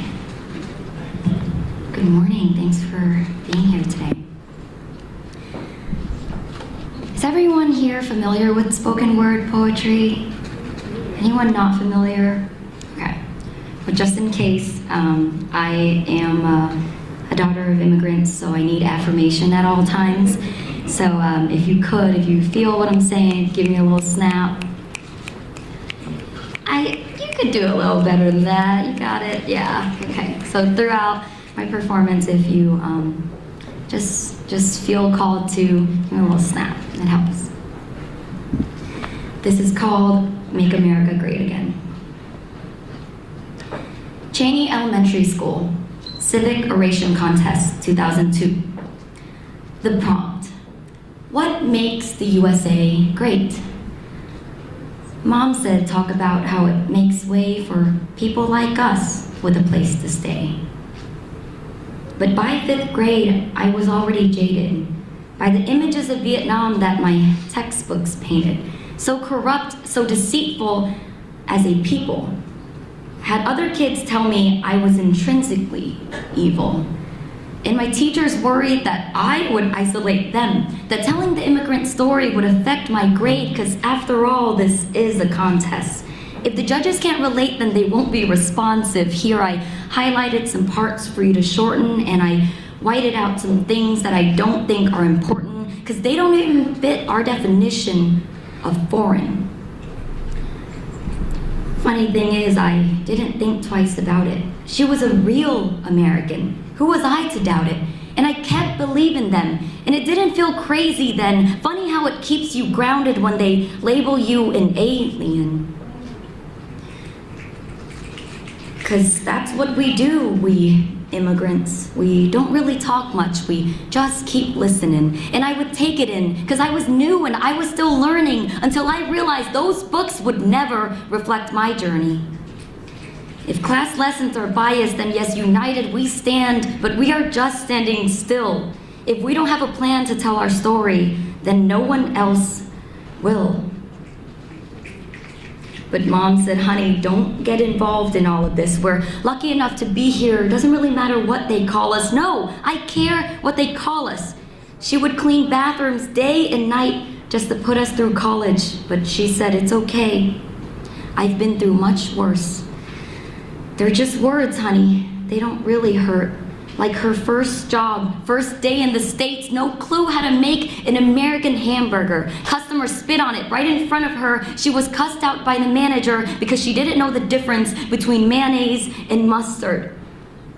Maybe something about mixing the yellow and white confused her. But that didn't upset her. She kept going knowing the best country in the world would eventually accept her. And now 12 years later, all her kids graduated. She took the test, took the oath, flag waving, Ma, we made it. We can talk politics and you don't have to be afraid. And then she was pulled over because she wasn't the right shade. In South Georgia, in a town with population 500, where everybody owns a gun but police do the most hunting. Despite her knowledge of the law, she told herself, stay quiet. What do you do when the one thing you depend on is biased? What do you do when you've made this country yours? You raise your kids with the intention of moving this country forward.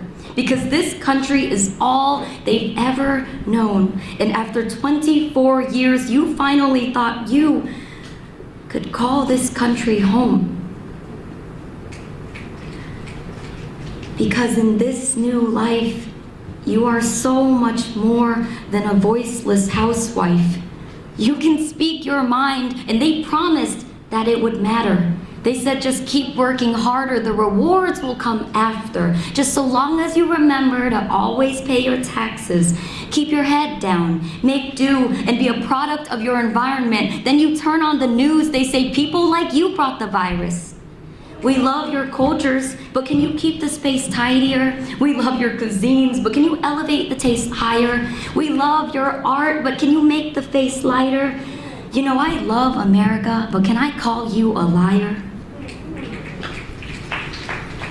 But I thank you for this fire, to become an artist and a writer, to keep screaming our stories, no matter how small they feel.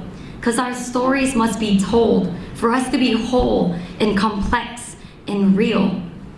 So let us take up more space than they gave us to exist in. That we are not just the girlfriend and the best friend who listens. We are not just the cleaners and spas that we work in. And our cleaners and spas don't make us any less than. We are mothers and sisters and daughters and much more. We are much more than your visit to Chinatown will ever see. But by the way, we don't want your pity. We want community, to be seen as beings with our own backstories. So for now, back down. We will write what's missing. For once, cast yourself as the best friend who listens. Dear Cheney Elementary, I may be 15 years too late, but isolation is not a weapon. Immigrants should never be threatened.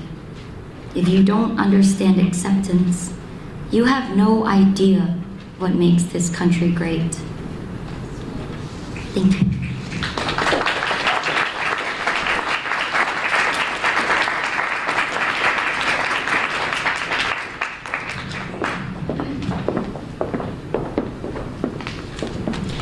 Thank you so much, Katie. Now, before we hear from the White House, I wanted to properly introduce my co-MC, Victoria Nguyen. Last year, Victoria was appointed as a commissioner to the newly reconstituted White House Initiative on Asian Americans, Native Hawaiians, and Pacific Islanders, known as WIANPI. She is a champion for equitable language access and cultural competency, encourages civic engagement, protects immigrant rights, and develops vital social service programs. And she recently founded the Georgia AAPI Hub.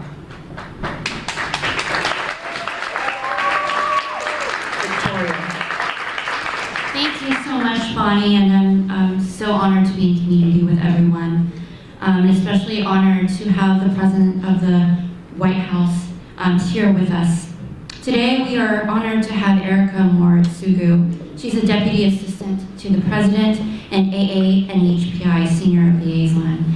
And with her, we also have Hannah Kim, who's here to join us as well.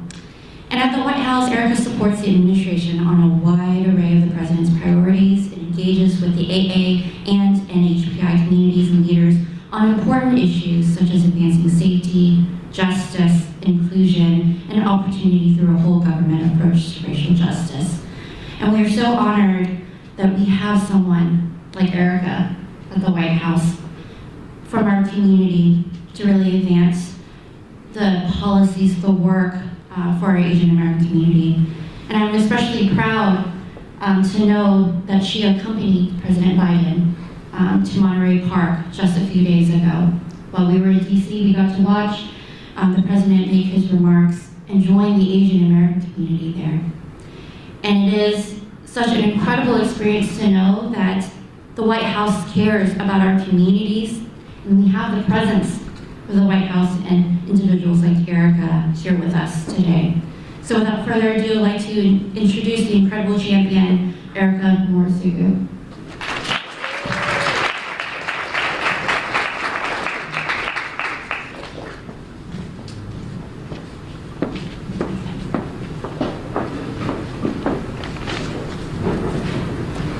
Thank you so much, Bonnie and Victoria, Madam Commissioner, friends, and also Elizabeth's mama, probably the most important thing. Thank you for the introduction. It's an honor to share this space with you again in this room. I was here 12 months ago to this day, and it was 2 years ago on an early spring day, like today, even though it wasn't freezing in the morning like it was, but now it's a spring day again. A gunman went on a rampage at 3 spas in this beautiful Atlanta region. This horrific act of hatred claimed the lives of 8 innocent people, including 6 women of Asian descent. On that fateful day, hopes and dreams were shattered and lives were cut short. Many of you, like Robert and Michael, who are here with us today, lost your precious mothers, wives, sisters, friends, and neighbors. I know that our community will never be the same. The President and the First Lady know all too well the lingering pain of losing a loved one. They send their deepest condolences as they recognize the burden of your loss, trauma, and grief, and they want you to know you are not forgotten. I was humbled to be here last year on behalf of the President. I'm honored to be here again to convey his message to all those gathered today in person, but also virtually. From my hometown in Hawaii to San Francisco to New York City and everywhere in between, spanning all ages, faiths, ethnic and racial backgrounds, in solidarity, to grieve and pray together, to stand up against anti-Asian hate, discrimination, xenophobia, racism, gender-based violence, and the plague of senseless gun violence. I'm here to let you know that you are not alone. It is now my honor to present to you a message from the President of the United States. Find it. There it is. Excuse me. It's dated today. And he says, 2 years ago today, 8 innocent people, mothers, sisters, aunts, friends, and neighbors, were gone in an instant. Families had to bury a piece of their soul. This community across Atlanta was devastated, but not broken. On this day of remembrance, Jill and I keep you and your loved ones in our hearts. To the families of the victims. Though the grieving never truly ends, we hope you find purpose in what will never be lost. The love you had for them and the love they had for each of you. And to the entire community, as Vice President Harris and I shared with you during our visit to Atlanta shortly after the darkness, I want you to know that the entire nation remains with you. Across this country, people of all backgrounds have gathered to remember the lives lost, honor this community's extraordinary resilience, and stand in solidarity with our fellow Americans. I want you to know that I see you. My administration sees you. And we are determined to end the scourge of gun violence, anti-Asian hate, and all forms of racism and extremism in this nation. We remain determined in the belief that out of solace there is strength. From fear there is hope. And from darkness comes light. Let us remember who we are. We are the United States of America. And there is nothing beyond our capacity when we work together. May God bless the 8 souls we lost, but who will always be with us. And may God bless all of you. This is signed Joe Biden.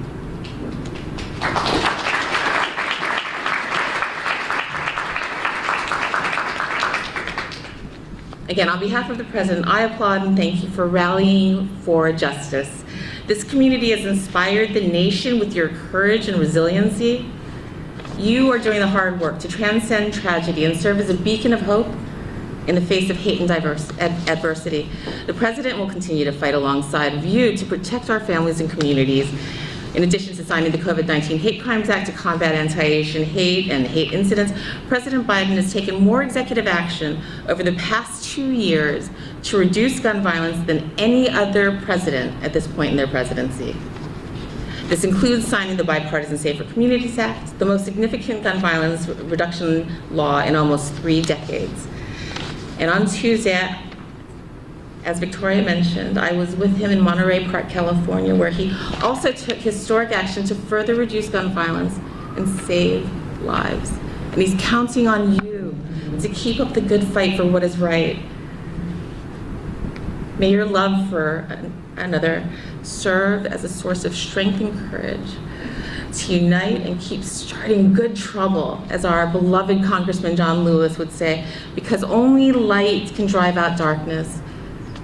Only love can drive out hate. Mahalo nui loa.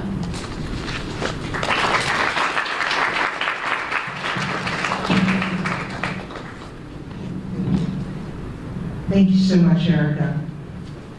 And I see there are a few people who would like to come in. Why don't you please come in and take a seat? We have room on the tables on the far side. I appreciate you coming in to join us for our rally.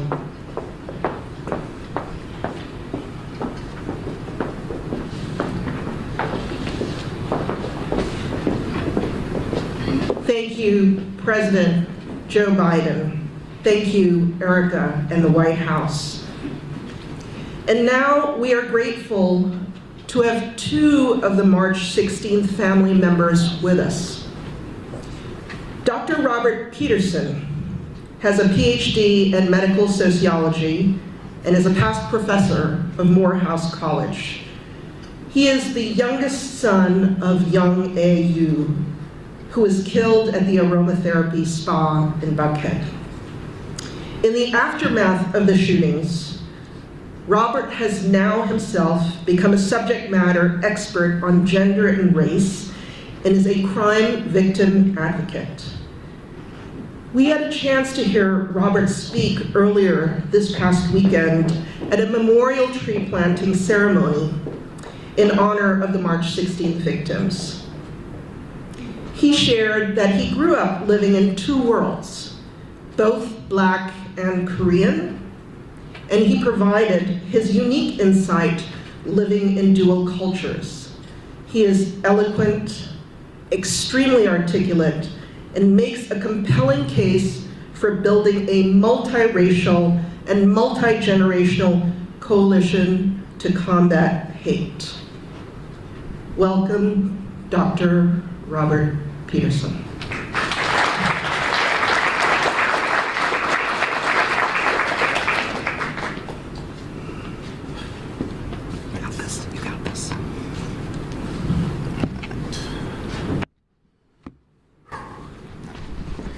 Thank you all again for joining us today. Like I said, I'm Robert Peterson, the youngest son of Yong Ae Yue. On a day like this, I think about my mother, but I also think about my older brother, Elliot. And As many Koreans know, he's my mom's favorite. He's the oldest. He's more like her. He's private and often less likely to show his emotions. As you see, we're not alike.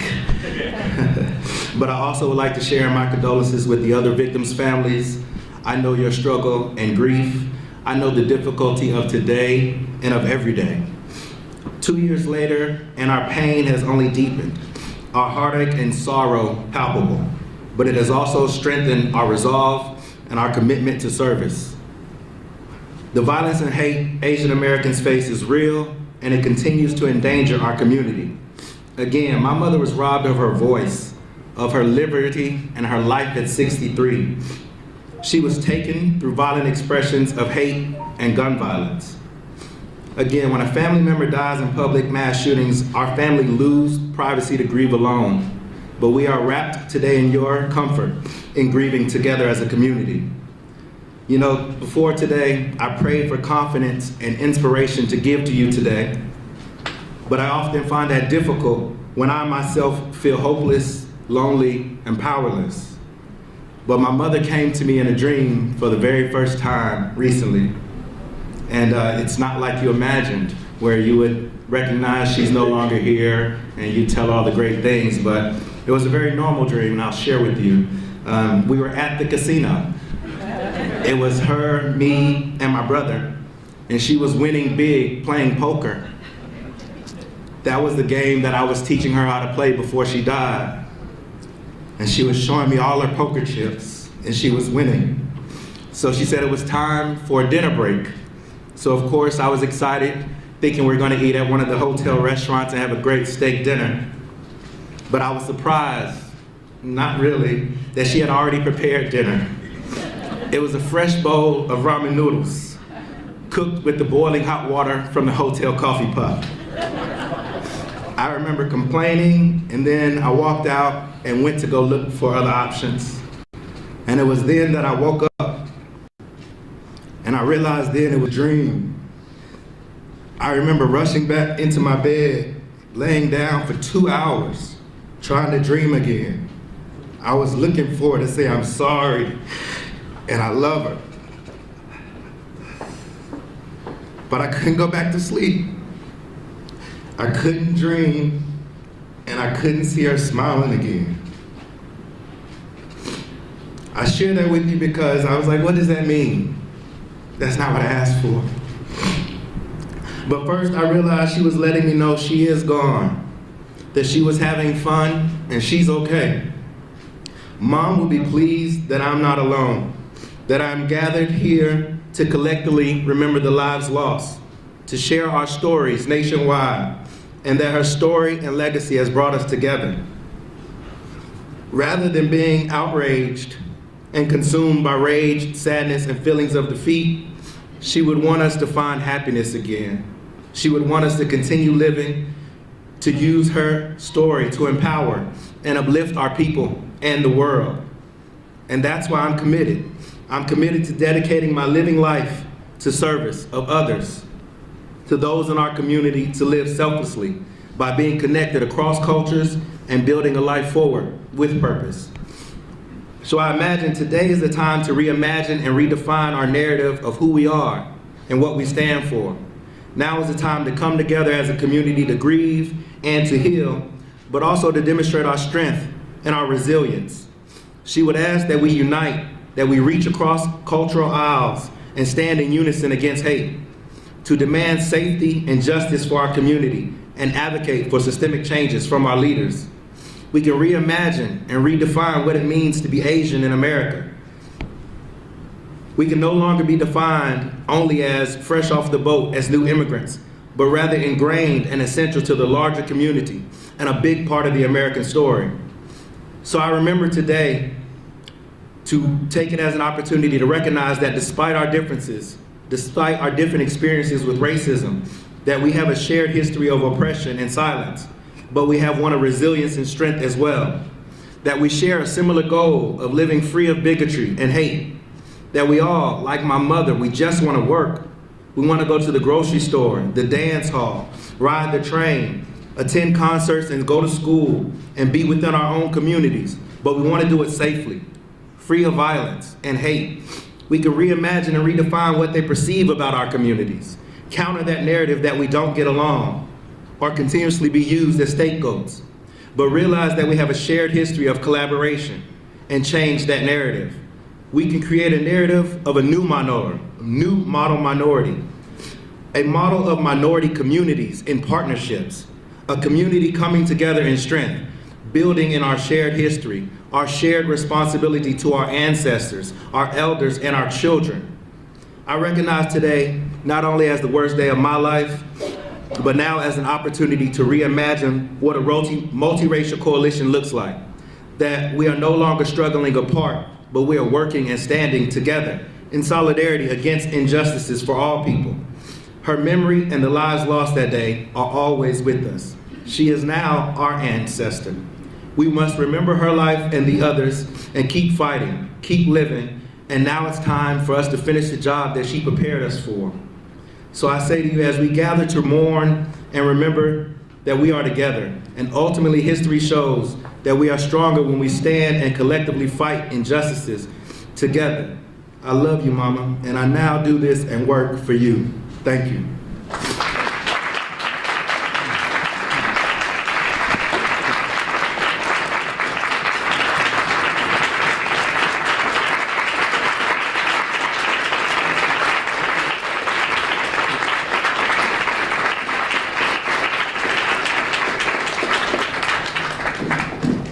Thank you so much, Robert, for sharing your heartbreak and pain, but also your hope for the future. Michael Webb is a successful businessman and contractor, and he now lives in Florida. He is the former husband of Xiaojie Tan, and they share a daughter. He first met his wife while traveling for work in China in the early 2000s. Michael met Xiaojie in the southern Chinese city of Nanning. Neither spoke each other's language well, but that didn't stop the pair from falling in love.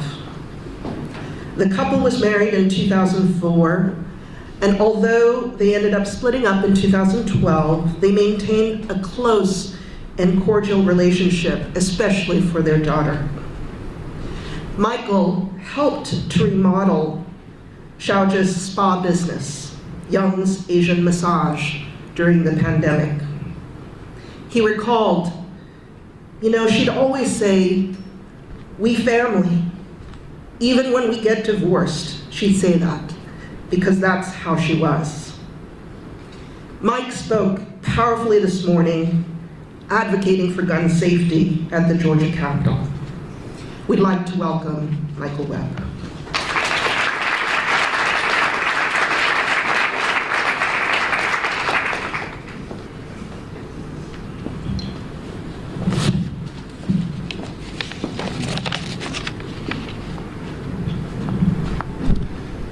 Friends, for the past 2 years, let me put my glasses on. For the past 2 years, I've talked about the unspeakable trauma that my daughter Jamie and our family have had to live through since her mother, Xiaojie Tan, was brutally executed on 3/16. While we still grieve, I must tell you that our grief has turned into frustration and anger, so I'm going to change the narrative. I must admit I'm taking it personal now. So a little about my family. Most of you know my youngest daughter Jamie's from China. What you probably don't know is I helped raise 2 daughters of Asian descent. Lauren lives in California. My son, Jason, and his wife Jennifer, and my 4 grandsons live in Colorado. Until recently, Jennifer was a school teacher. We lost Jared in 1999 when he committed suicide with a shotgun that was kept unlocked and loaded in his grandparents' living room. He was 18 years old. I used to worry more about my daughter's safety than my son's because they're women. But now I must worry more about their safety because they're Asian women. My former wife and 7 other innocent people, most of them Asian women, were hunted down and killed by a 21-year-old boy that the state of Georgia allowed to walk into a gun store and walk out with a semi-automatic weapon in less than an hour. They were all dead 2 hours later. A simple 3-day cooling off period like we have in Florida and many other states would have probably saved all their lives. It's simple, folks. The more guns there are, the more gun deaths there are, and there are more guns in the United States than anywhere else on earth. In the mid-60s, our country had a public health crisis, 5 years of skyrocketing motor vehicle-related deaths. So in 1966, the National Highway Traffic Safety Administration was created. The vote in Congress, 318 to 3. There was no partisanship. We set and administered new safety standards for vehicles and road traffic safety. We created laws, regulations, licensing, and testing, among hundreds of other initiatives. The result? We now have 15% less deaths on the highway than we did in 1966, even though we have 4 times as many vehicles on the road. I submit to you that now guns have caused a public health crisis. For God's sake, they're killing all our children. But we already have a model to make it better. And guess what? We don't have to take the guns away any more than we had to take the vehicles away in 1966. So to the vocal minority, stop hyperventilating about some diabolical plan to take your guns. It's just paranoia. As I mentioned, my daughter-in-law Jennifer, until recently, was a school teacher. She's the best mother my 4 grandchildren could ever have. She wrote to me recently, and I quote, "Our babies should not have to learn to run and hide from an active shooter as part of their education in school. These are our babies. What the hell is the matter with us?" Thank you.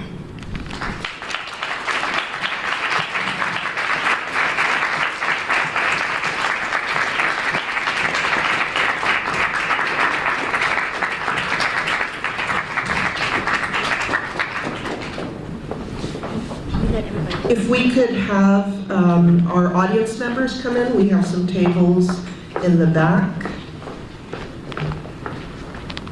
And I also happen to see among the people who just entered is Amanda Pongwaripakia, who is the artist, the multimedia, multidisciplinary artist who created this beautiful work behind us. She flew in all the way from New York, but she is a child of Georgia. She grew up here. And so, just to repeat, the theme of our event is always with us. Asian Americans rise against hate. So, now we're going to go on to our community activists. Thank you so much, and our hearts are with you, Robert and Michael, and the families that are watching through the live feed nationally.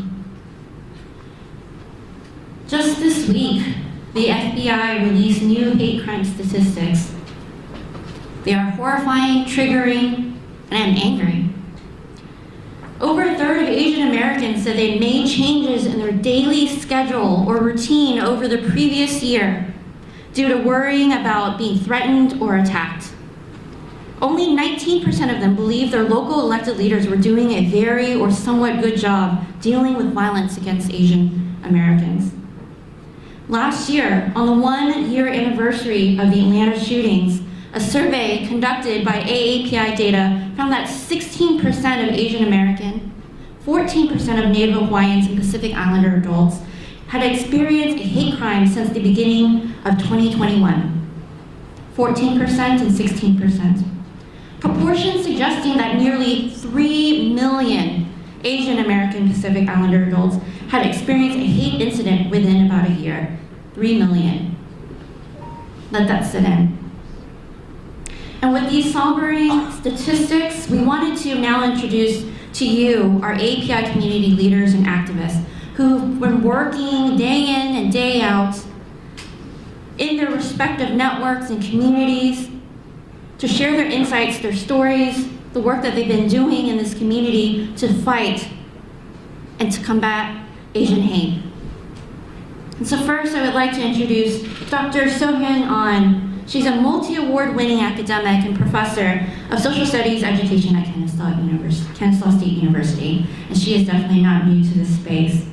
She's a curriculum scholar. She focuses on K through 12 Asian American studies and creating anti-racist social studies curriculum.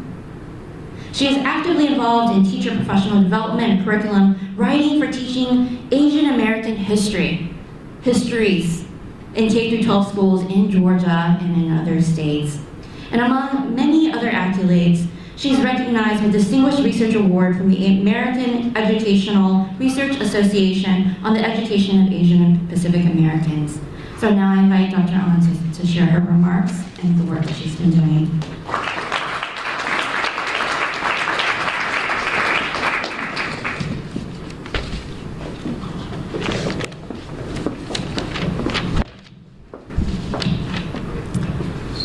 Thank you so much for joining us today.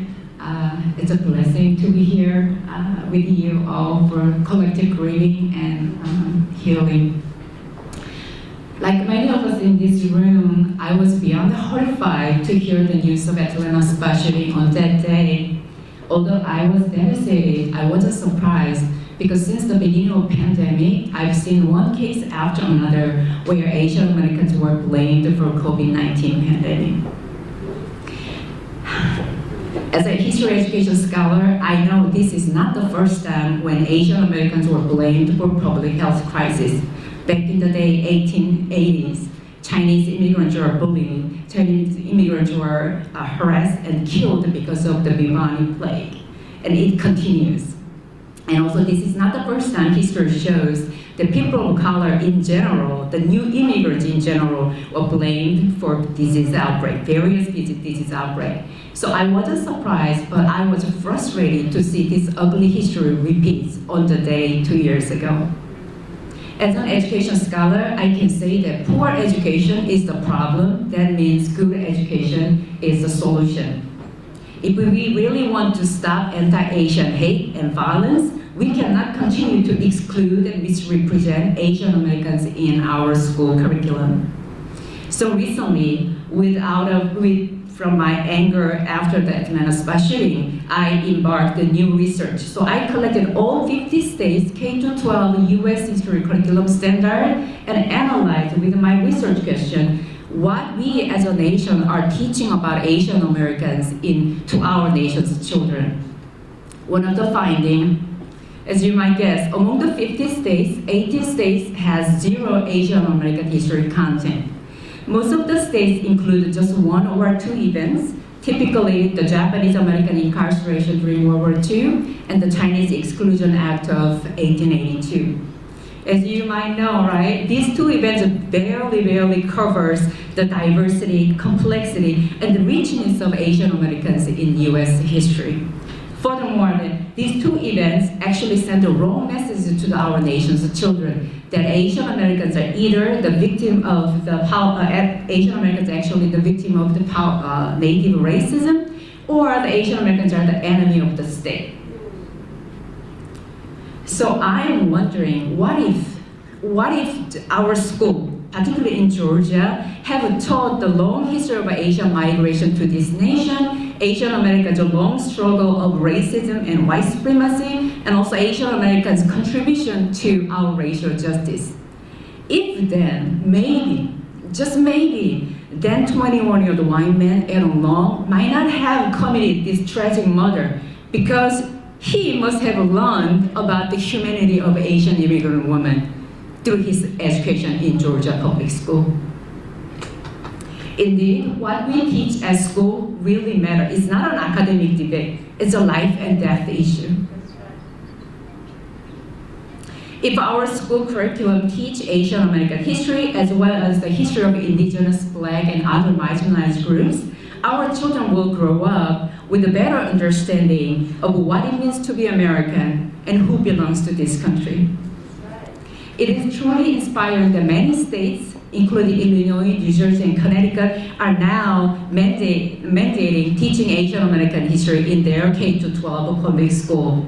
And also nationwide, many states are actually now requiring ethnic studies as a high school graduation requirement. More inspiring is that actually these changes could come about because of students of color, communities of color, parents of color have been demanding what they deserve from their public school. I'm part of AAPI, Asian American Voices for Education. We are Asian American grassroots group right here in Georgia, fighting for the inclusive history education in all Georgia public schools. We do what we do. We do what we do because we truly believe the power of education. And also, we know we cannot do this alone because Asian American history is a part of the larger civil rights and human rights struggle by the indigenous, Black, brown, and other marginalized group, other marginalized community. So let's fight together to dream a radically different future for all children. Because until everyone is free, no one is free. That's right. Thank you so much. Thank you so much, Dr. R. She's such a phenomenal researcher, community advocate in this space. And thank you so much for taking the time to join us this morning. And now I'd like to present my dear friend and renowned community leader, Aparna Bhattacharya. And I think back to March 16th when the news was coming in, and March 17th, Asian American Advancing Justice, our partners, gathered the community on an 8 a.m. call, March 17th. As we were overwhelmed, I just hear voices of Aparna, my big sis, right? Making sure that we were grounded, we were taken care of as we gear up for this fight for justice for the family members lost on March 16th. Aparna is an executive director of the Georgia nonprofit organization Raksha. And since 1988, she's been an advocate fighting for crime victimization and gender-based violence in immigrant communities and providing training on needs of underserved communities. She is an experienced national and statewide trainer on cultural competency, language access, collaboration, and meeting the intersectional needs of immigrants and refugee survivors. And in 2013, Aparna was named a White House Champion of Change. And among many accolades, she was listed in the 50 most influential leaders in the 2023 Atlanta 500 list by Atlanta Magazine. So now I invite Aparna to share her remarks and the work that she's been doing.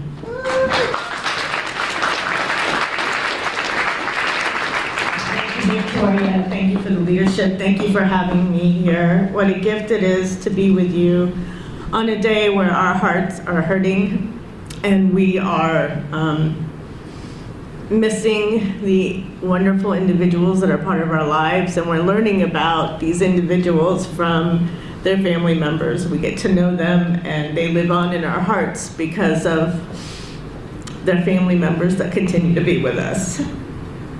So I'm sending love and light to all of you because I know it's an emotional day.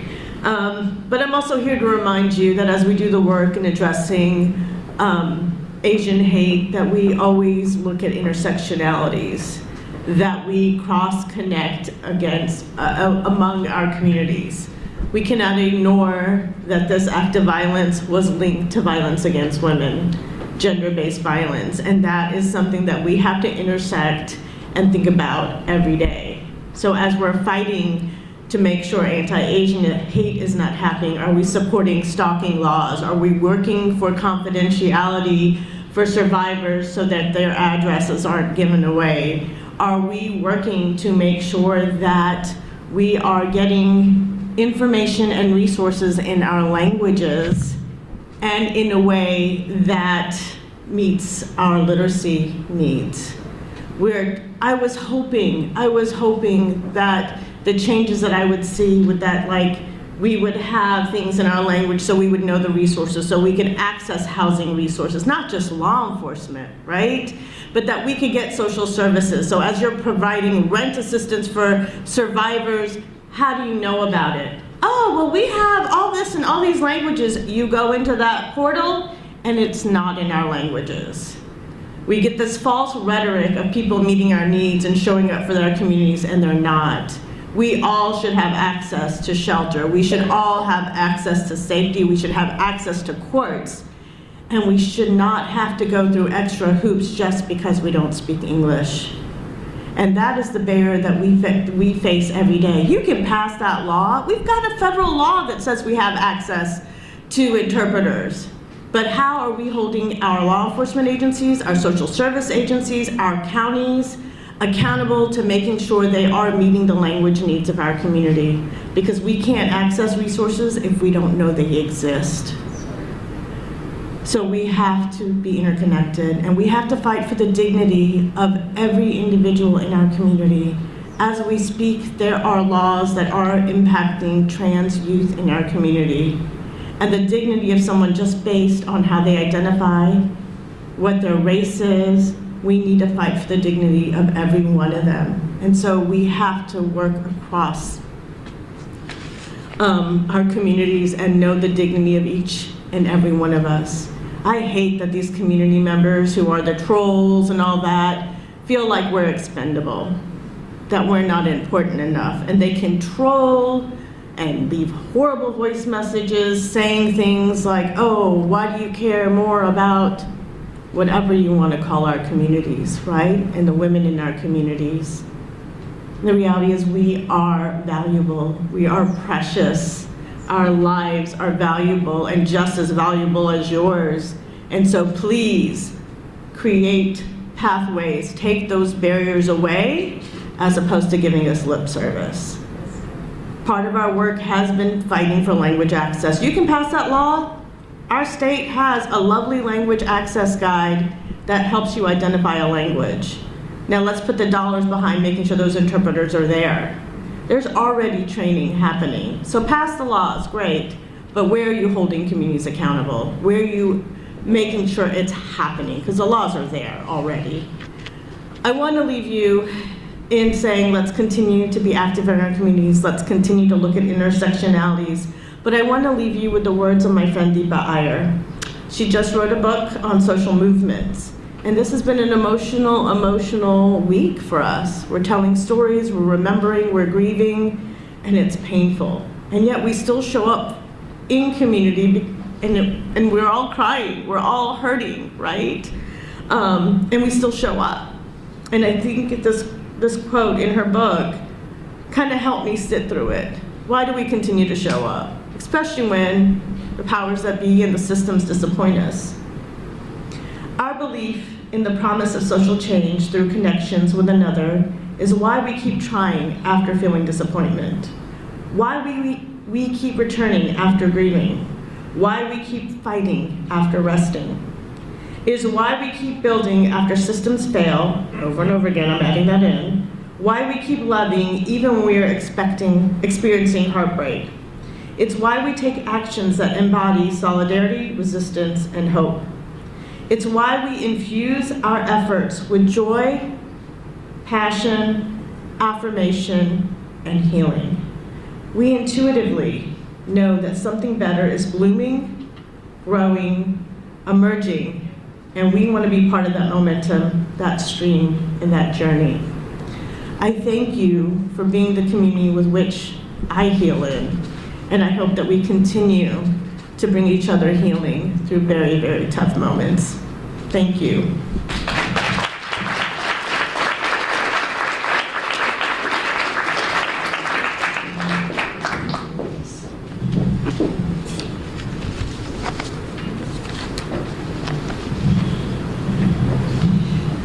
Thank you, Aparna. You know, March 16th impacted multi-generations. We saw images of Asian American elders being attacked senselessly. And we saw members of the youth stand up to rise and speak up against Asian hate.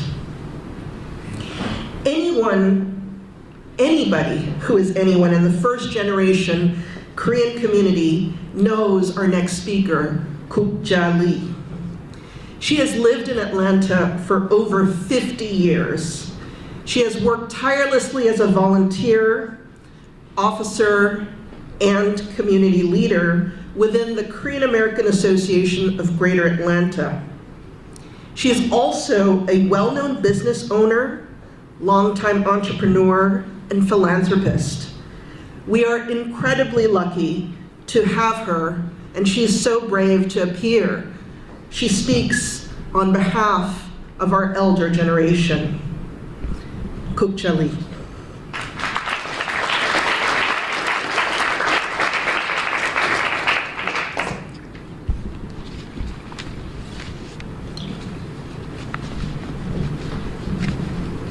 Thank you for giving me this chance to speak today.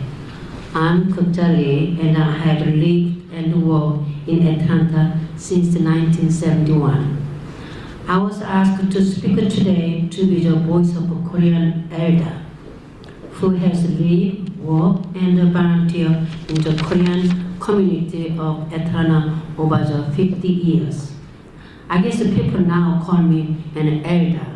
Though I don't always feel that way, as I heard. I have volunteered tirelessly with the Korean Association of Greater Atlanta in many positions, including as a past officer. I first immigrated to USA in 1969. When I came to Atlanta, I began my career as a registered nurse at the Emory and Northside Hospital.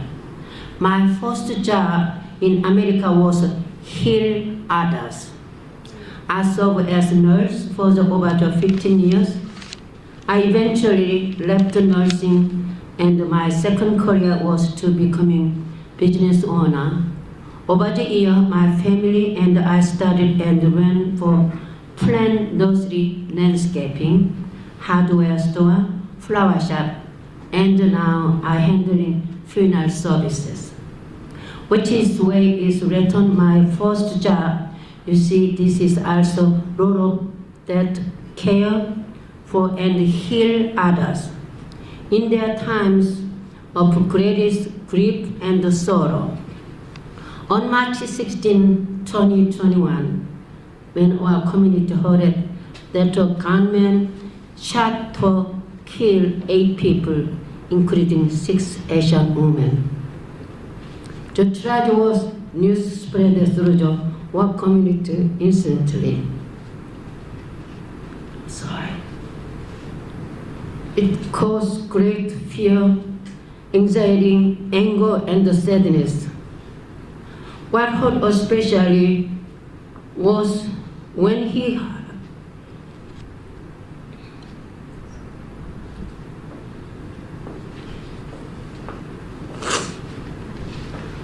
we heard it as a law enforcement officer say that is not a hate crime.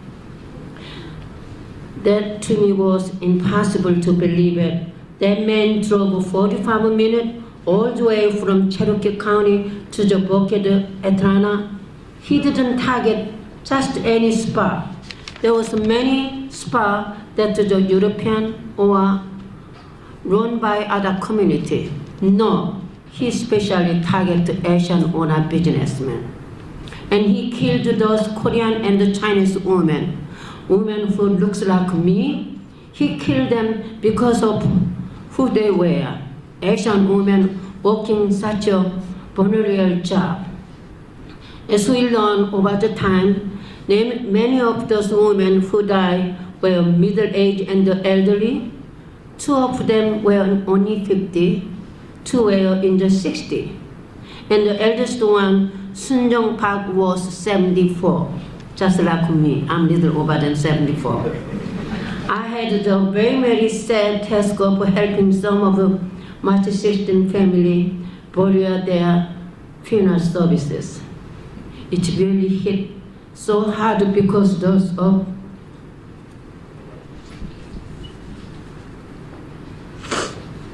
come to the family as best